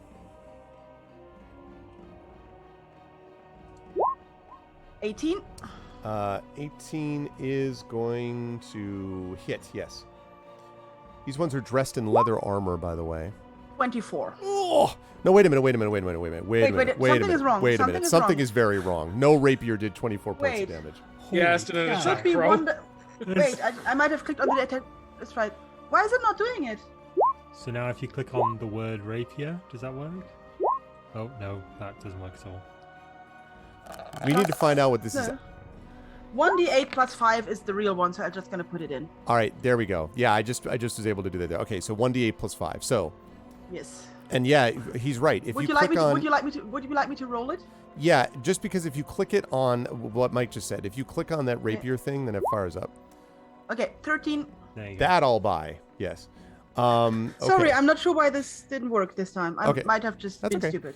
If you just So you consistently rolled like medium numbers, he wouldn't have noticed. Would have been fine. yeah, medium numbers. 13 is still a lot of damage, and you pierce this guy Yes. through the throat. Just, and he immediately drops to the ground dead. It was very impressive. Okay. Stone cold. Stone cold.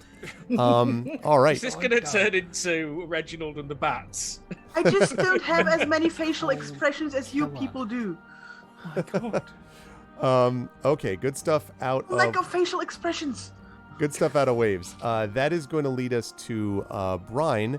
So you have now got one on you, and there's also the person with a longbow, but I'm assuming you're more concerned about the dude who just tried to attack you. Yeah, I'm quite perturbed, should I say, Yes. that this guy attacked me from behind. Plus, I'm holding my scimitars, not my bow and or my crossbow. And if I move, he'll get an attack of opportunity. I'm going to attack the dwarf Okay. because Logical. he's annoyed me. Have I still got disadvantage? Yep.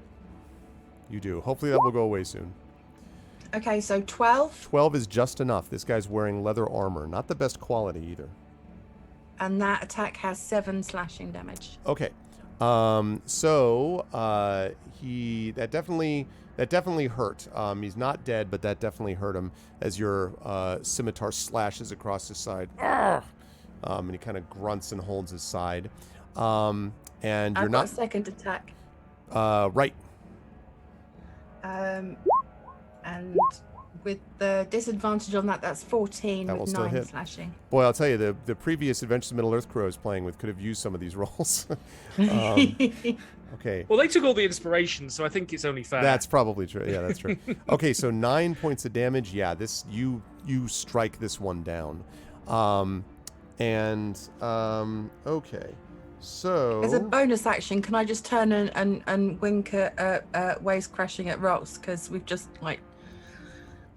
taken them out. I'm like, annihilated them. Yes, absolutely. You can do that as a free action. Thank you. Okay. This one, Wink back. it is now the scout's turn. The scout is going to run to here, fire, and then let's see. And then what? Maybe they'll go the other way. No, I take it back. The scout's going to run. Let me move my turn one thing. Scout is going to run this way. How much movement do you have, Scout? Okay. So, I'm going to move is going to run this way, I think, and just get there to the other side of the table, and then is going to take aim and fire at Brine with her longbow. And this is 2 attacks that she gets, actually. First one is going to be a 16, and the second one is a 16. Very convenient. 2 16s. Both hits? My AC is 16, so... Oh, just. All right. Let's see, with a longbow. 9 points of damage to you, Brine. I'm down. So, you see these 2 arrows, stunk, and then the scout is behind the table. And that is going to bring us to, let me just put in the little currently dying command. That is going to bring us to Silvo with Morthwyl on deck. Silvo, what do you want to do? Well, I'd like to stop seeing Brine die. Yeah, this is not a... I'd like to do, because this really stresses him out, I'm not going to lie. I mean, it's very inconvenient for his day. So I'm going to move like an idiot into the room here. So there's a pot here, right? Right, you're just kind of standing on one side of the pot, basically, at the moment. So by this moment I get here, can I see this person? Yes, she's trying to duck down below, but she doesn't, it's not that tall a table, so yes, you can see her. Cool. Bear with me just 1 second. I just want to see what one of my spells... Destroy scout spell with my... Yeah, obliterate. What's power word kill? Power word destroy all enemies. That's a cantrip. No.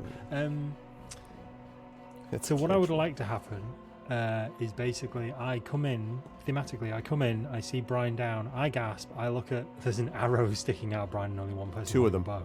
2 of them. Yep. And only one person holding a bow. I look at the scout, I just panic, and suddenly a mage hand appears and shoves the table into the scout. Ooh. So I want to know mechanically, does that work, and also what are the effects of that? My idea is I want to knock the person prone. It's a good idea, but the table is going to weigh more than 5 pounds, and that's the problem. Mage hand can move 5 pounds. 10 pounds. 10 pounds? It's still heavier than that. There's a bunch of stuff around it. It's a good idea. Throw a chair at her. You could probably move a chair. It's not clear if that would knock her prone, but maybe. Okay.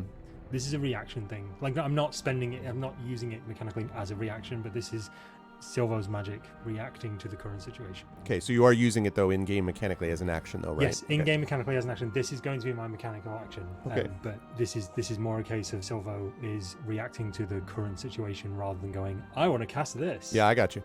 I'm going to have her make a dexterity saving throw to see if she avoids that. So while he's doing that, you basically just see it looks like a spectral hand, but it's got claws, and you're not quite sure why. Waves, and you see it grab a chair and just whip it towards this scout. So the good news is that this thing does impact. I'd like you to roll 1d4. We're going to see if it does any damage when it hits. Oh, cool. That's not what I was expecting. That'll be a 4. Okay. So it's going to do 4 points of damage, and she grunts. The not as good news is that it does not knock her over. She made her save, but she was hit by the thing. Great. Now she can see me. Yeah. She was not. Yeah. That whole thing was unfortunate for her. I can't move again now, can I? Well, how far did you move so far? 5, 10, 15 feet? No, you have another 15 feet feet. you can move. You could. Okay. I'm going to stagger backwards to about here and go to Morthwyl. Brine is down. There's an archer. Okay. Morthwyl, it's your turn. All Morthwyl was seeing is a quick flash. A person jump Brine, die immediately. Brine get hit by an arrow, and then Silvo barge past him. This last 12 seconds has been a fascinating period of time. Yes. So Morthwyl just sort of looks, blinks, and heads over to here himself. Okay. And pulls out his trusty lockpick of firebolting. Okay. And he's going to launch a firebolt at the sniper. Okay. Okay. I watch this intently. An 8. So unlike the swarm, the scout does have some AC. So she dodges out of the way nimbly as the firebolt shoots by. Okay. I'm going to go ahead and move to there with the rest of my movement to clear the way for Silvo. Okay. That's going to bring us up to the top of the round with Waves. Brine is down. The scout has been hurt but is not dead, and you've obviously executed with extreme prejudice a couple of creatures that dared to attack your compatriots. Can I reach the scout if I run over? Let's see. What your speed is? What, 30? Yep, just normal speed. Yes, you can get there. Yep. And hit her, yes? Yes, you could arrive right here. If you go this way, you could arrive here and attack her. Mm-hmm. I have seen Morthwyl care about people who are down. He seems to be good at it. I seem to be good at curing people, so I go here and do that. Okay, go ahead and make your attack.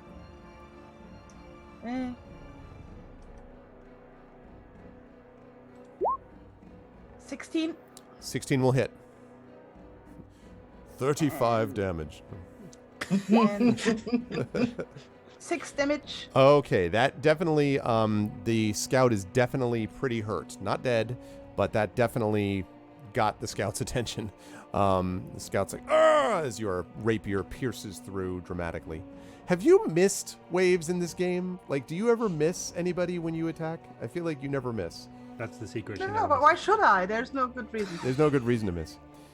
Of course, the Meg didn't miss either. Hey, too soon. Anyway, moving. The weasel also got me last The time. weasel did too. No, that's true. You're an equal opportunity hitter. Okay, Brine, you are currently on the ground, and I need you to make a death saving throw for me. So you're making that d20. Just, yep. Okay, so you've got 1 success. Lovely. Now it is the scout's turn. The scout is going to drop the longbow, and is going to draw forth the short sword and slash at you, Waves. And is going to do so with 2 attacks. That is a, 19 and a 23. That hits even with my shield. Okay, so it is going to do... Holy crap. Okay, that's that is going to be 10 points of damage between the two. I'm down then. And brings you down. Waves crashes to the ground. So like I said, Waves gets hit by everybody, but hits everybody. Okay. So I would just like to remind everyone I am out of spell slots. yeah. I am also out of spell slots.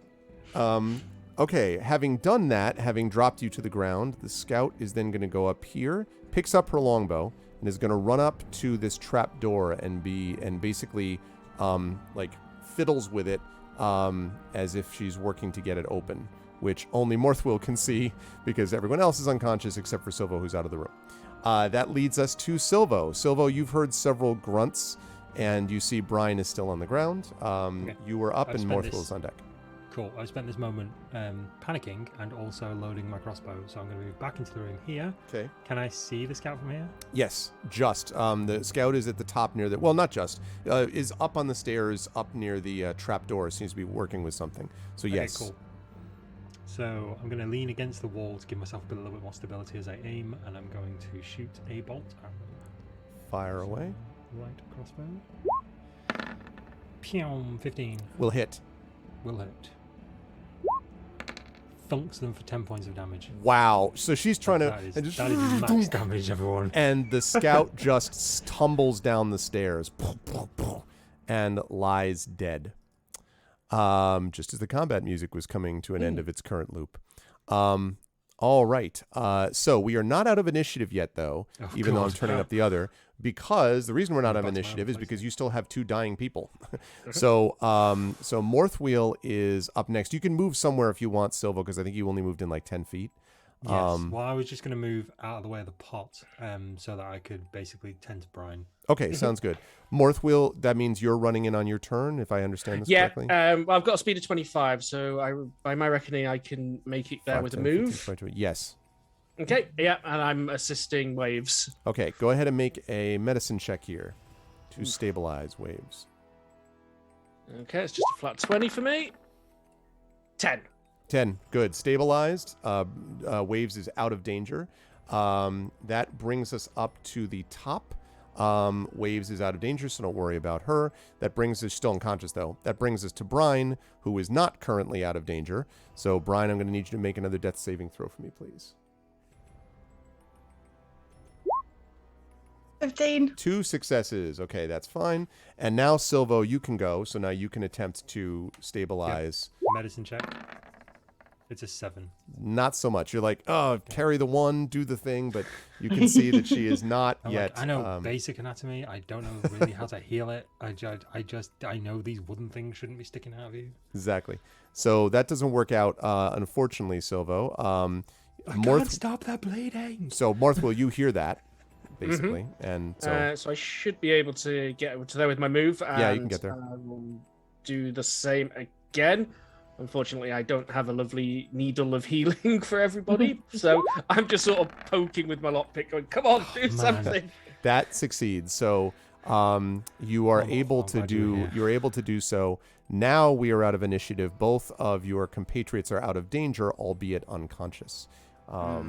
So an eerie silence settles over the room, and I will just make one other note about the room that you can now see that there is also a door here. And a door here, and there seems to be something odd about this door, Morthwyl / Silvo, but you won't be able to tell what it is until you get a little bit closer. But otherwise, your compatriots are unconscious, but not dead, so positives. The bandits and the scout whoever these creatures are, lie dead in the room. So there's a dead bandit near me, isn't there? There are 2, actually, and also the scout that had the bow. I'm going to rifle through their pockets and see if they had anything like a healing potion or anything that would be medicinal in nature. I'm going to head over to where the scout fell down the stairs, but on the way I'm going to lift up Waves and put her on one of the beds. Okay. I am not going to attempt that with Brine because I'm tiny and she's massive. What are you saying about my hips? All I'm saying is giant stabby lady. That's all I'm saying. Giant stabby lady. Let's see. Okay. So as you're sort of looking through as you're looking through the sort of bodies of these things, of these creatures, you can see the scout has a good quality longbow and a short sword on her person, in addition to some arrows. The bandits that you took out are these 2 dwarves that you removed. They have got scimitars and light crossbows along with some crossbow bolts. None of them have gold, but it is definitely the case, Silvo, that all of these are wearing the same kind of leather armor. It's not great armor level condition, but it's not terrible either, and it's definitely the same kind of armor. These people, if you had to guess, are all part of the same outfit. I can say, is there an insignia or a symbol There's not. or a logo or anything? There is like no that? insignia, no. Okay. They just all seem to be made by the same Fletcher, basically. Correct. The same in-house Fletcher as well. Okay, so I'm rifling through their pockets. I don't find anything medicinal. I am, through practiced moments of my life, piling stuff into a pile, so like crossbow bolts, the 2 scimitars, that sort of thing. Mm-hmm. They didn't have any gold on them, but like those items I'm putting to one side next to the bodies. But I don't find anything healing, so I just look at Morthwyl. There's nothing. There's nothing. There's no healing potions. There's no nothing. We can't keep this pace up. I mean, how many times is this now? I can't. I don't know what to do. I've never done. I'm looking. I'm panicking. I'm stuttering. Silvo is panicking and stuttering. He's got Brine's blood on his hands and on his coat. And he just looks pale and terrified at this point. Like you're very aware that he's never done anything like this before. I mean, Morthwyl's no seasoned adventurer himself. he's trying to be confident, but there's definitely a tremor in his voice. I think we need to barricade ourselves in somewhere, give ourselves time to catch our breath. I reckon the room previous. There's too many unknowns here. I can spike some doors shut. I pull out a couple of pitons from my tool belt. Okay. Do you think you could spike the sliding door shut, or do you think you could spike these doors around the corner shut? I'll see what I can do. I go and examine all 3 doors and see how jammable they may be, Okay. preferably in a way that can be undone. Yeah, I'll come with you, because if I can see that they have a manual lock, like a mechanical lock, I can maybe jam it up as well. Okay. So as you approach this, Sorry, I'm also going to ask Morthwyl, would you mind helping me carry Brine to a bed? I come over to assist. Thank you. Okay, so you bring Brine over to one of the Let's beds. go like this one. Okay.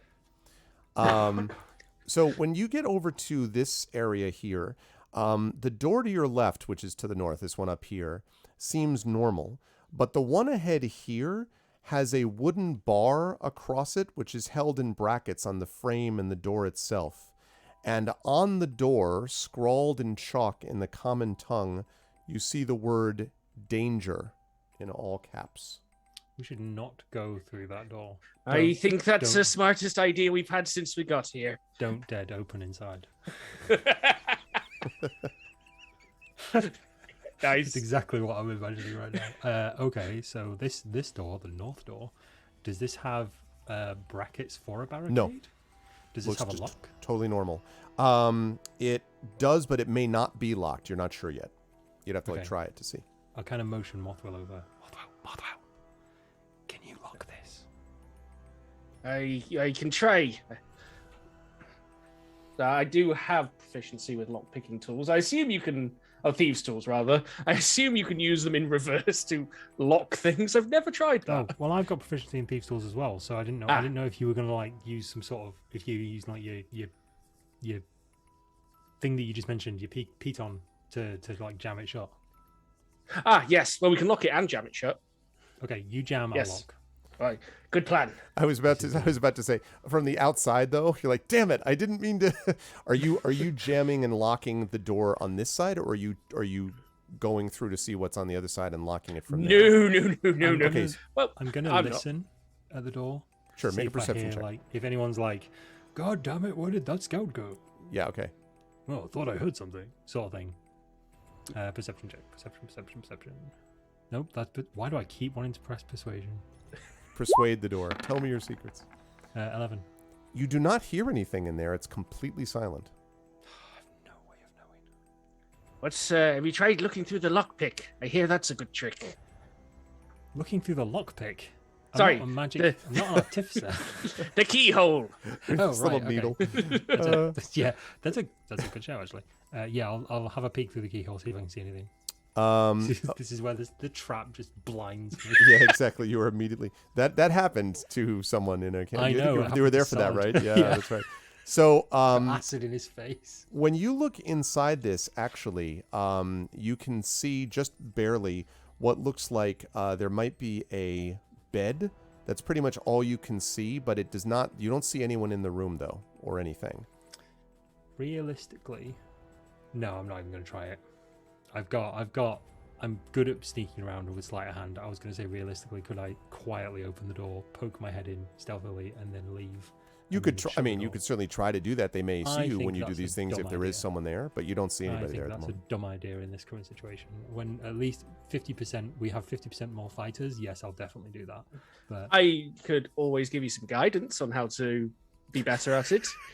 if I fluff this roll, though, Then you have guidance, right? It's fine. Or we're not looking in the don't dead open inside door. I feel more I'm confident. not looking in that one. I'm not. No. I'm not prying the bar off. Jeez. I've seen Walking Dead and Resident Evil. Like, I'm not doing that. We're going in there after we've laid. These beds are here for a reason. Okay, we're having a nap. It is nap time right now. Who puts Okay. nap time room right next to a deadly danger room? It's a level 1 dungeon. Don't overlook it. Don't look a gift horse in the mouth. Would you like some guidance? Yes. Go on then. This is a Oh, dumb righty. idea, but this is not an idea that PeripheralMike would do. But this is definitely an idea that Silvo, in his infinite 23-year-old wisdom, would do. So, pulling out my black orb of guidance, I give it a shake, and you hear me mumble, "It is certain." And then I touch you with my lockpick and cast Nice. guidance. Excellent, Okay. thank you. Doing. So I'm going to try and open the door very carefully, peek inside, and then leave very carefully and shut the door. Give me a stealth check, please. Oh God. What does guidance do? Sorry. You can add D4 to your roll. I can add a D4 to my roll. Yes. So it is already a 17. It was hovering on that one for a minute. Yeah, I know. Okay. Plus D4 would make it a stealth check of 18. Okay. So you very quietly open the door. It does not creak or anything like that. I've oiled the hinges as well, apparently. And inside here, as you open the door, you can see that unlike the barracks, this small room holds comfortable furnishings and appears to be well cared for. There is a comfortable looking bed that's here in the northwest corner of the room, and it has a wooden locker at its foot. There's a small wooden table standing against the eastern wall with a padded leather chair beside it. On the table, a brass 3-branch candlestick with 3 burning candles provides the room with bright light, and the candles, although they are not fresh, are far from spent. Under the table is a small wooden box and an unlit bullseye lantern with a movable shutter over the lens. You know what a bullseye lantern is, basically? Yes. Okay. Yeah. And then on a shelf above the table sit 3 books. And finally, in the northeast corner is a closed wooden wardrobe. And the room is vacant of people. There doesn't seem to be anything here. Okay. I'm going to look over at Morthwyl and I'm going to say, look over them a second. Wait here. I'll be right back. And I'm going to slip into the room. I'm going to shut the door behind me quietly as well. Okay. Silvo, mimics. Yes. You do that, the entire All of room the comes to life. furniture. No. So, All yeah. of the furniture. You do that. Swarms appear Yes, from everywhere. swarms of everywhere. No. Okay, you close the door behind you. Descends. You're about to be a Silvo sandwich. So talk to me about this box.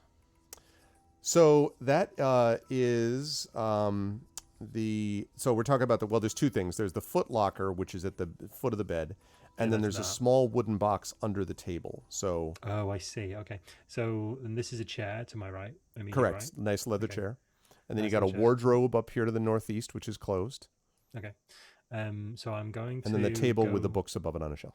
And that's the one with the candlestick on, right? The candlestick is on the the candlestick is on the table. And table. above the table are the shelves with the 3 books. No hesitation. Candlestick, candles and all immediately goes in my bag. Okay, so you're putting out the candles? Yes. Okay. So the room is immediately plunged into darkness. I have dark vision. It's fine. Okay, so it's fine. And you can put now. world has This now is a gone pretty grayscale. big candelabra. How exactly this pack?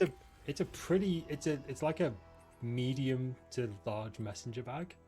Like Okay. you could fit. Like I'm not going to put swords in it, but I could probably. I mean, if it's a candelabra, like it has to stand on the floor, then I've got a problem. Okay. But if it's a candelabra, it's probably going to stick out. No, that's Don't get me fine. wrong.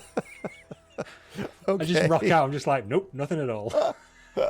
Okay, so be aware that that pretty much this is you're carefully putting in next to the, let me remind you, bottle of wine in a glass bottle that you already have in your pack.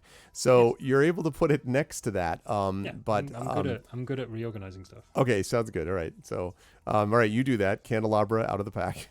Okay, excellent. I'm going to think really, really hard about not touching that box, but I'm going to hover my hand over it, and as I do so, a spectral clawed hand touches the box and opens it. Okay, the box underneath the table, right? The box underneath the table specifically. So as you open the box underneath the table, you find in there a couple of things. First of all, there are 12 candles in here.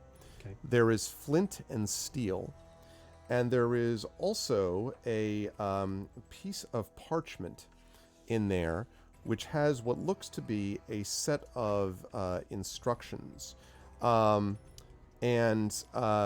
Basically what this describes... Well, actually, you can tell me. There's stuff on it, so do you want to read what's on it?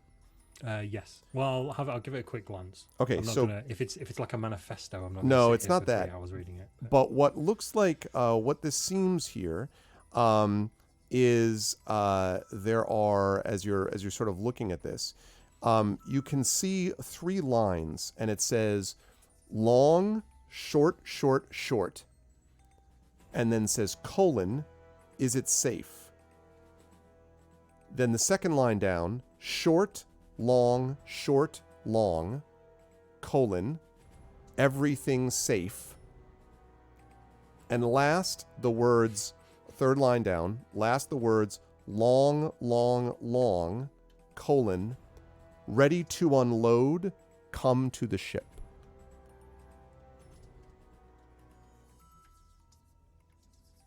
I'm just making notes, sorry. Yep, that's fine. So just to confirm, we have 3 lines.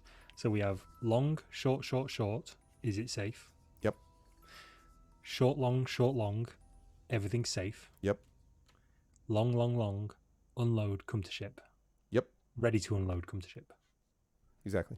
Excellent. Okay. So I take the parchment, immediately tuck it into a breast pocket. Okay. I will also take the flint and the steel. Don't really care about the candles, gotta be honest. Actually take the candles out of my bag that I've taken and just stick them in the box.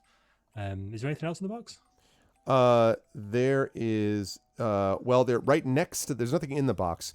Right next to the box, though, is this unlit bullseye lantern. And you can see, by the way, that this bullseye lantern is a little unusual, Silvo. It has what looks like, you don't really know what it is, but it looks almost like a flared end. So, there's a shutter, like a bullseye lantern, you can show one part of it at a time. That's what a bullseye lantern is. You can open one side of it. But this also has what looks like a flare on one end, by which I mean flared metal, like almost a tube like a that cone. expands out. Yes, exactly. Like a reverse cone. So does it look a little bit thematically like a torch? Like I could use it so the light would go first. Correct. Okay. I had to immediately process torch, meaning not torch, but meaning the British Not version torchlight. of flashlight. Yes, Yeah, no, that is not correct. Flashlight. Sorry. Flashlight. No, that's fine. Yes, that's Yeah. correct. That is exactly what it looks like. Okay, excellent stuff. I can. How big is it? Can I take it and hook it onto my belt? You could hook it under your belt, yes. Okay, I'm gonna take it and hook it onto my belt because that seems important, especially with the note. These candles, do they fit in this lantern? They do fit in the lantern, yes. Okay, so I'll take a couple of candles. Okay. The candles from the box, not the candles from the candelabra. Okay. So lantern candles, basically, unless they're just universal candles. Okay. And stick those in my bag as well. Anything else about the box I need to know? Not by or in the box, no. Okay, cool. Footlocker. Okay, but as you're going to the Foot Locker, let me just double check in with Morthwyl, because he's been in there a absolutely. little while. Is there a point where you're like, Yeah, at this point, given our run of luck, for all we know, Silvo's currently dying of acid poisoning, Exactly, like, So as you say that, or a snake to the face, No, or that's maybe okay. we found that badger nest. as you think that, you hear Silvo's voice in your head, as clear as if he were standing right next to you, and you hear him say, "So there's some stuff in this room. I'm just going to see if there's any healing items, but there's no traps so far." And the way I'm doing that, for anybody who's wondering, is because of my subclass, I am telepathic. So I can immediately speak telepathically with one person of my choosing who I have seen before. You can't read minds, can you? Maybe. well, But to be fair, we don't know. yeah, I've not revealed that. Yes. now that you mention it, note to self. Yeah. So you can do whatever you want to do with that information. You can do with that information, but you literally just within a few seconds, you hear Silvo. You hear Silvo's voice in your head as though he was stood right behind you. Morthwyl thinks loudly at Silvo, not knowing if he can hear him or not. In Morthwyl's head, you hear, think? I'm good. I'll come in and help because you might get caught by a trap. But better that someone's watching out just in case. Now, does this telepathy that you have that It Silvo, works both ways. It does work both Okay. ways. Okay. It works both. So you hear Silvo go, "Okay." All right. Bloody hell. Yeah, I was gonna say.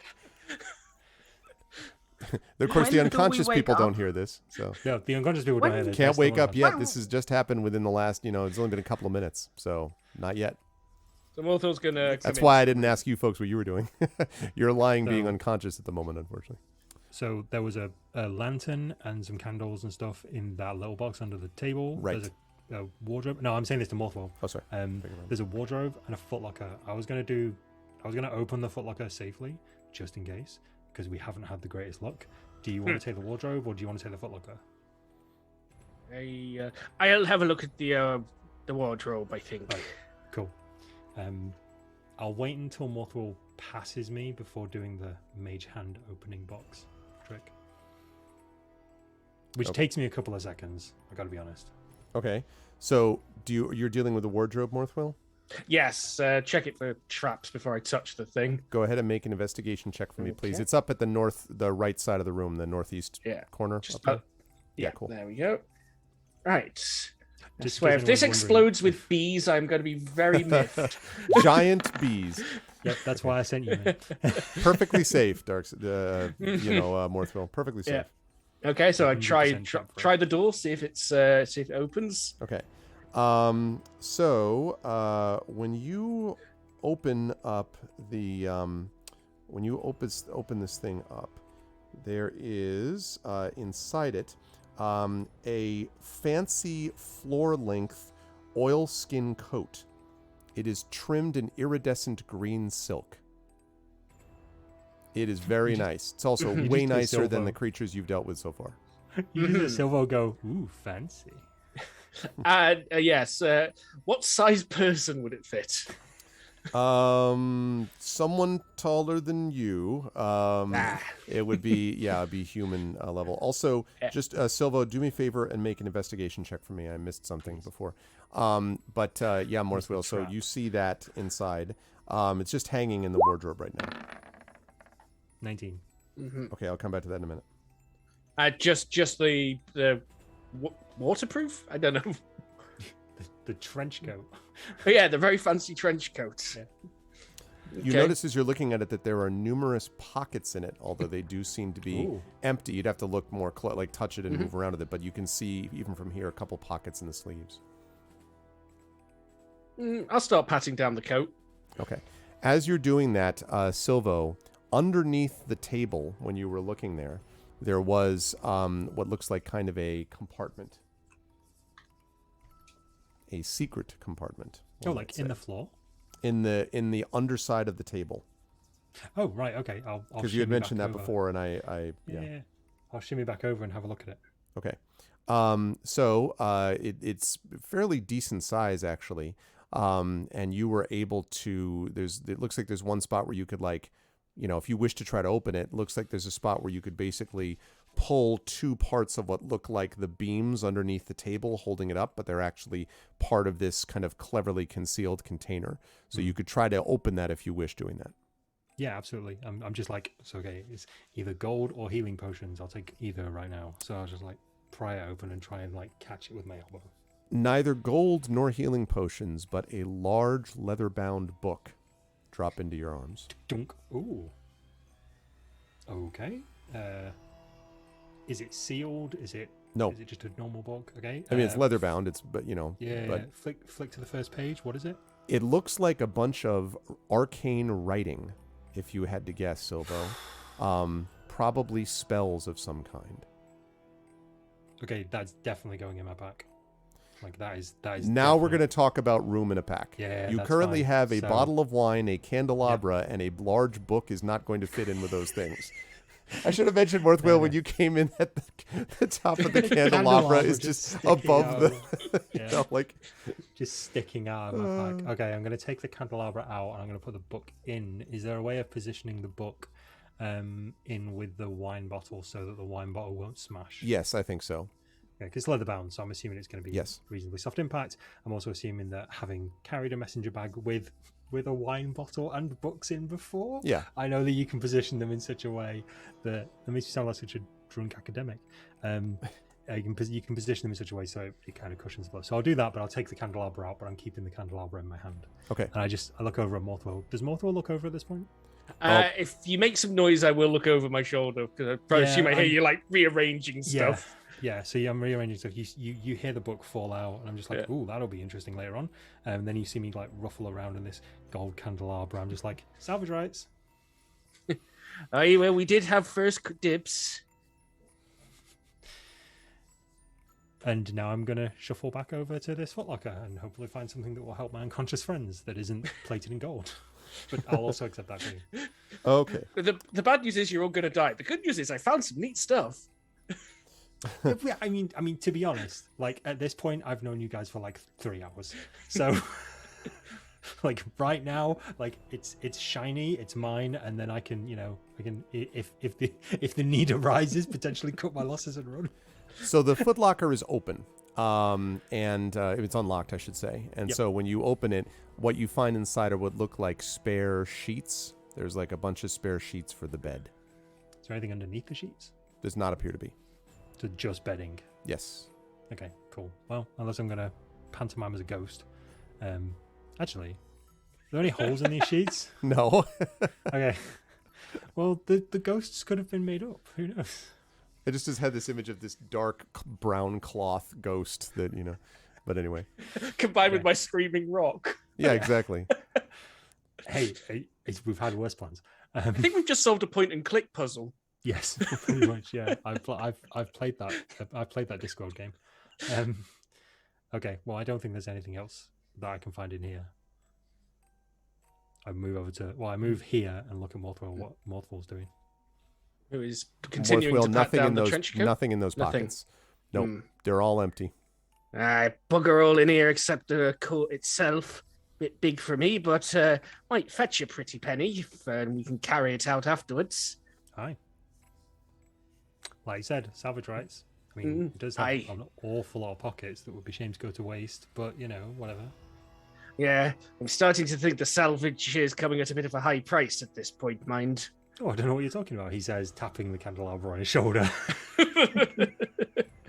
Right, so I'm gonna head back out of the door. Wasn't there 3 books on the shelf above the There table are as 3 well? books.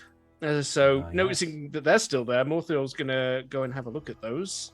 The first book on the left, as you open it, Morthwyl, you are either scandalized or, I don't know, intrigued to find a book of many naked bodies, and there are poems next to them.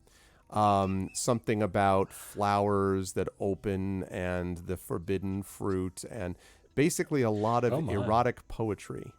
Oh my. Yes, this is the sinister secret of Saltmarsh. No, so there's a volume of illustrated erotic poetry.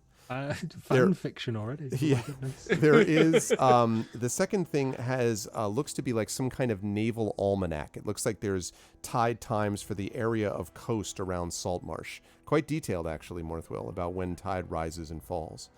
And the third book looks to be a treatise about, as it says in common, the demigod Ayaz and his minions. Now, I've talked a little bit about Ayaz before. He is a demigod of evil who rules one of the countries not far from where you are in Greyhawk here in Saltmarsh. But before you can pay too much attention to it, as you're opening that book, a sheet of parchment falls out and flutters to the ground. Morthwyl's going to put the book back and reach down for the parchment and have a look at that. On the parchment, there are a few simple words and phrases in the common tongue, which say stop, fight, lift, come, words like that. And then right next to them, words that you don't really recognize, written in some other language. At least I don't think so. What languages do you speak, Morthwyl? Common and Dwarfish. Okay, yeah. So you recognize obviously the common, but you don't know what the word is next to it. But it's obviously some kind of definition, like translating thing. So all simple words, about 7 or 8 of them. Okay. Yeah, the sexier secrets of Saltmarsh. Yes. Well, I'm going to bring the books and the parchment out with me. Okay. Let me jot those down. Oh yeah, I need to make a note of what I picked up. Yes, treasure. Sexy book. Sexy book. Sexy book.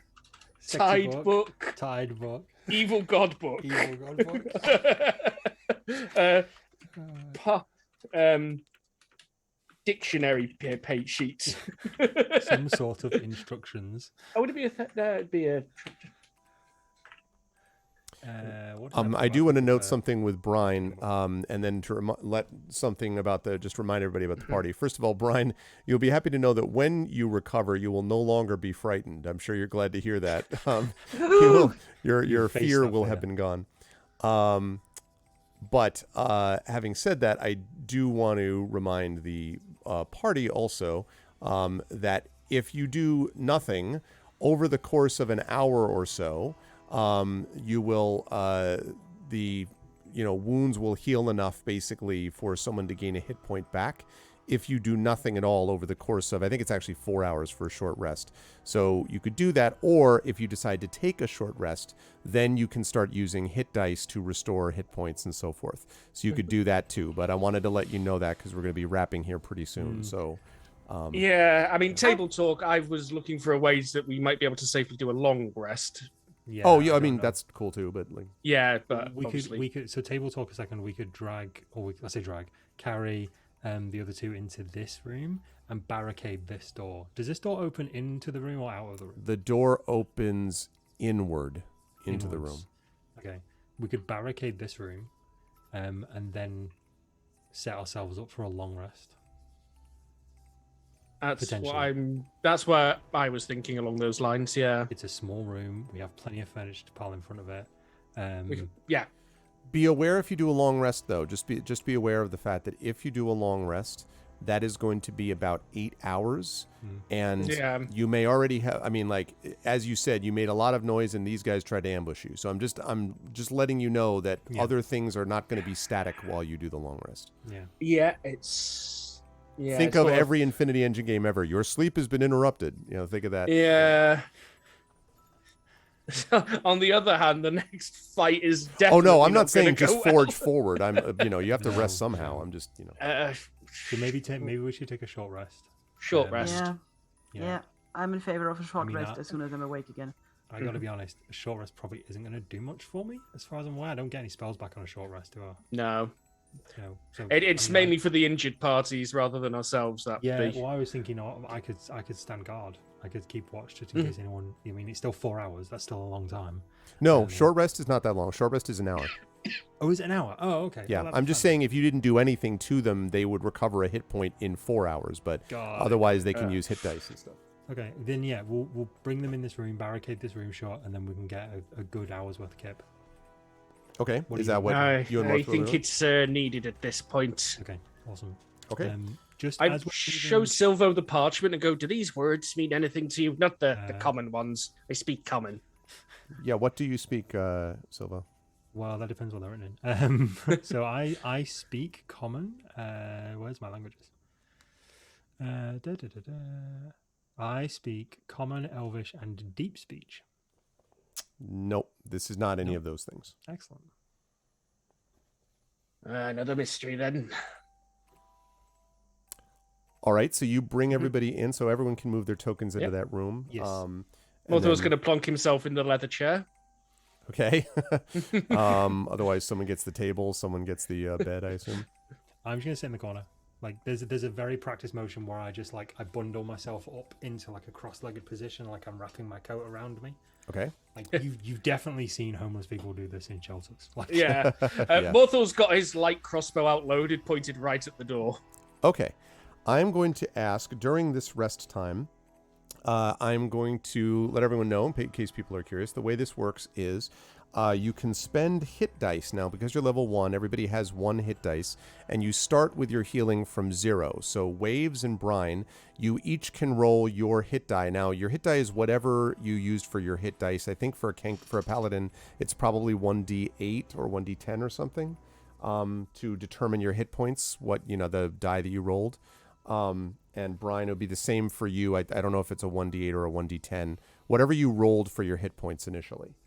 1d10 for me. Okay, so you can roll 1d10 then, Waves.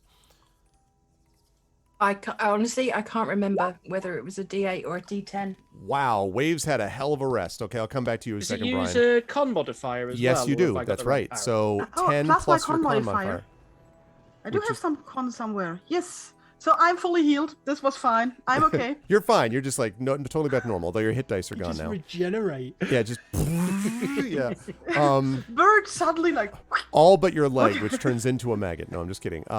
So, and then Brine, for you, let's see. You are,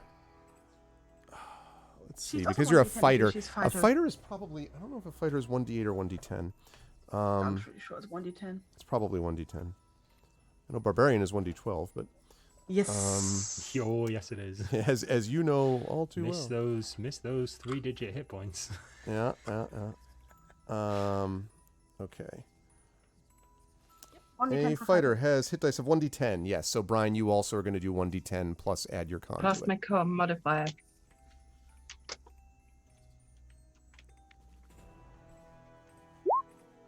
7. 7. That's also pretty good. So 7. So you are back to 7 of 13. Silvo, are you going to use your hit die while you're... Actually, you can't because you're staying awake, right? Or are you? Yeah, I'm going to stay awake. I'm bundled in the corner. I'm only missing... Table talk, I'm only missing 1 hit point, so... Okay. So, as you folks rest, when you all come to, your eyes flicker open after an hour, and Waves and Brian, you can see that you are now in a... you're in a small, well-furnished room, and you can see Morthwyl is sitting with his crossbow pointed directly at the door, and Silvo is in one corner of the room, like legs pulled up, and you are both awake now. So Silvo is not using his hit dice? No. Because he was only down 1 hit point, so he decided to hold on. Yep. Okay. Yep, so so Wave suddenly like snaps awake and looks pretty good. Silvo just looks up, he's like, hey, there she is. Brian looks rather fed up that she's been downed yet again. Well, it's good to see you both up and about. You're awake. Thanks for that. Sorry about that. I think I slipped on an arrow or two. Silvo just looks down at the now dried blood stains all over his coat. It's like, yep, you certainly did. Oh, I'm sorry. Did I scare you? I didn't mean to. I'm just glad. I'm glad you're all right. What have we missed? Well, yeah. Waves also looks around like, where are we? We found a side room, other room. Silver thumbs towards the door. It's like, that's the room you were in when you fell. We took you in here and barricaded the door, basically. It were here or the danger door. We didn't feel like the danger door was the right choice. I think that was probably a good choice. Yeah, sorry. You guys probably didn't see the danger door, did you? Well, I mean, I'm assuming it's a door that is It's danger. probably a door we don't want to go in right now. It's basically bolted with the word danger written on it in common. So we didn't want to just barge in there and go, any healing items, guys? Let's point out that Morthwyl left the wardrobe open, so the really nice coat is on full display for anyone who looks over. Looks very nice. I'm just like, Morthwyl got a new coat, and I got this shiny stick. And I hold the candelabra. I found this shiny stick. I look at book this as well. This is like a green shimmering silk coat. The inside of the coat is in this iridescent green silk. It doesn't seem to be shimmering as if, with light. In fact, actually, this room is dark now that I think of it. You don't see anything. Yeah, actually, I forgot because you took out the candles. So it's just dark. So, the two characters with dark vision have been in the dark room. Yeah. So actually, your eyes open just to reveal darkness. I forgot about that. And then you just hear I'm Silver blind. go, hey, there she is.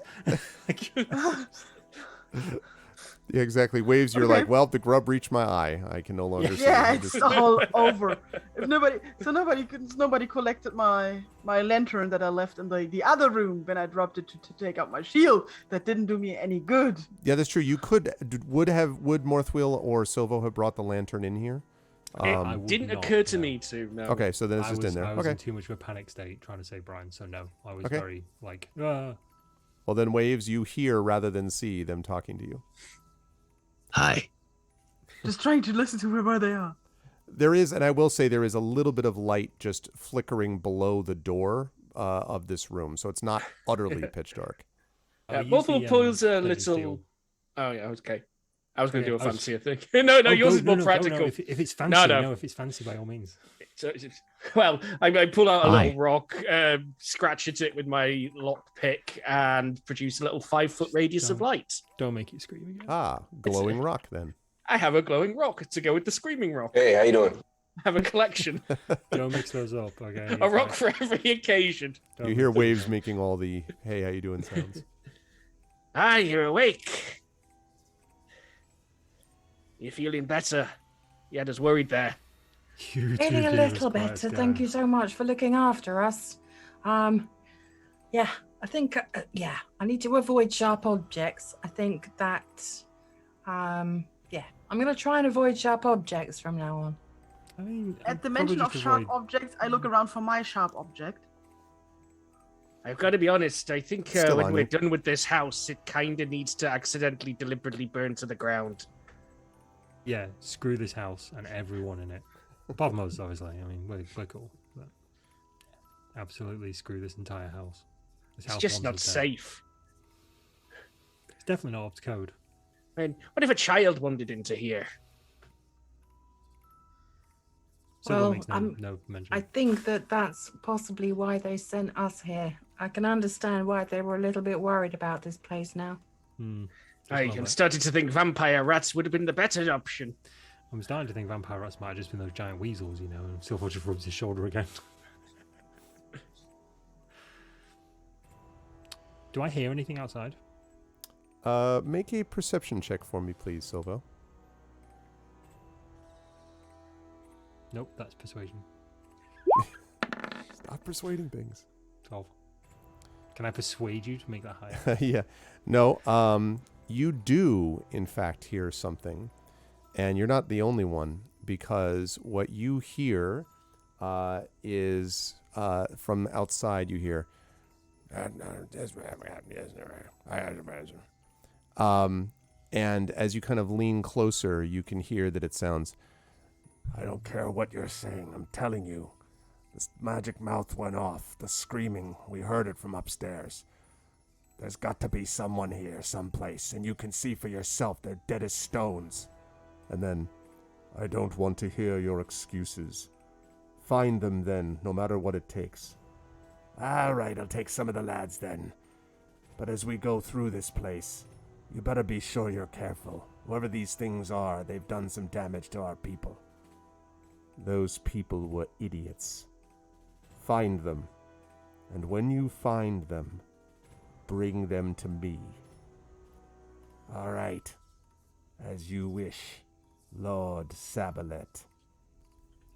And as you hear those words, Lord Sabalet, Silvo, you hear steps coming towards the door. And that's where we're going to bring our session to a close for today.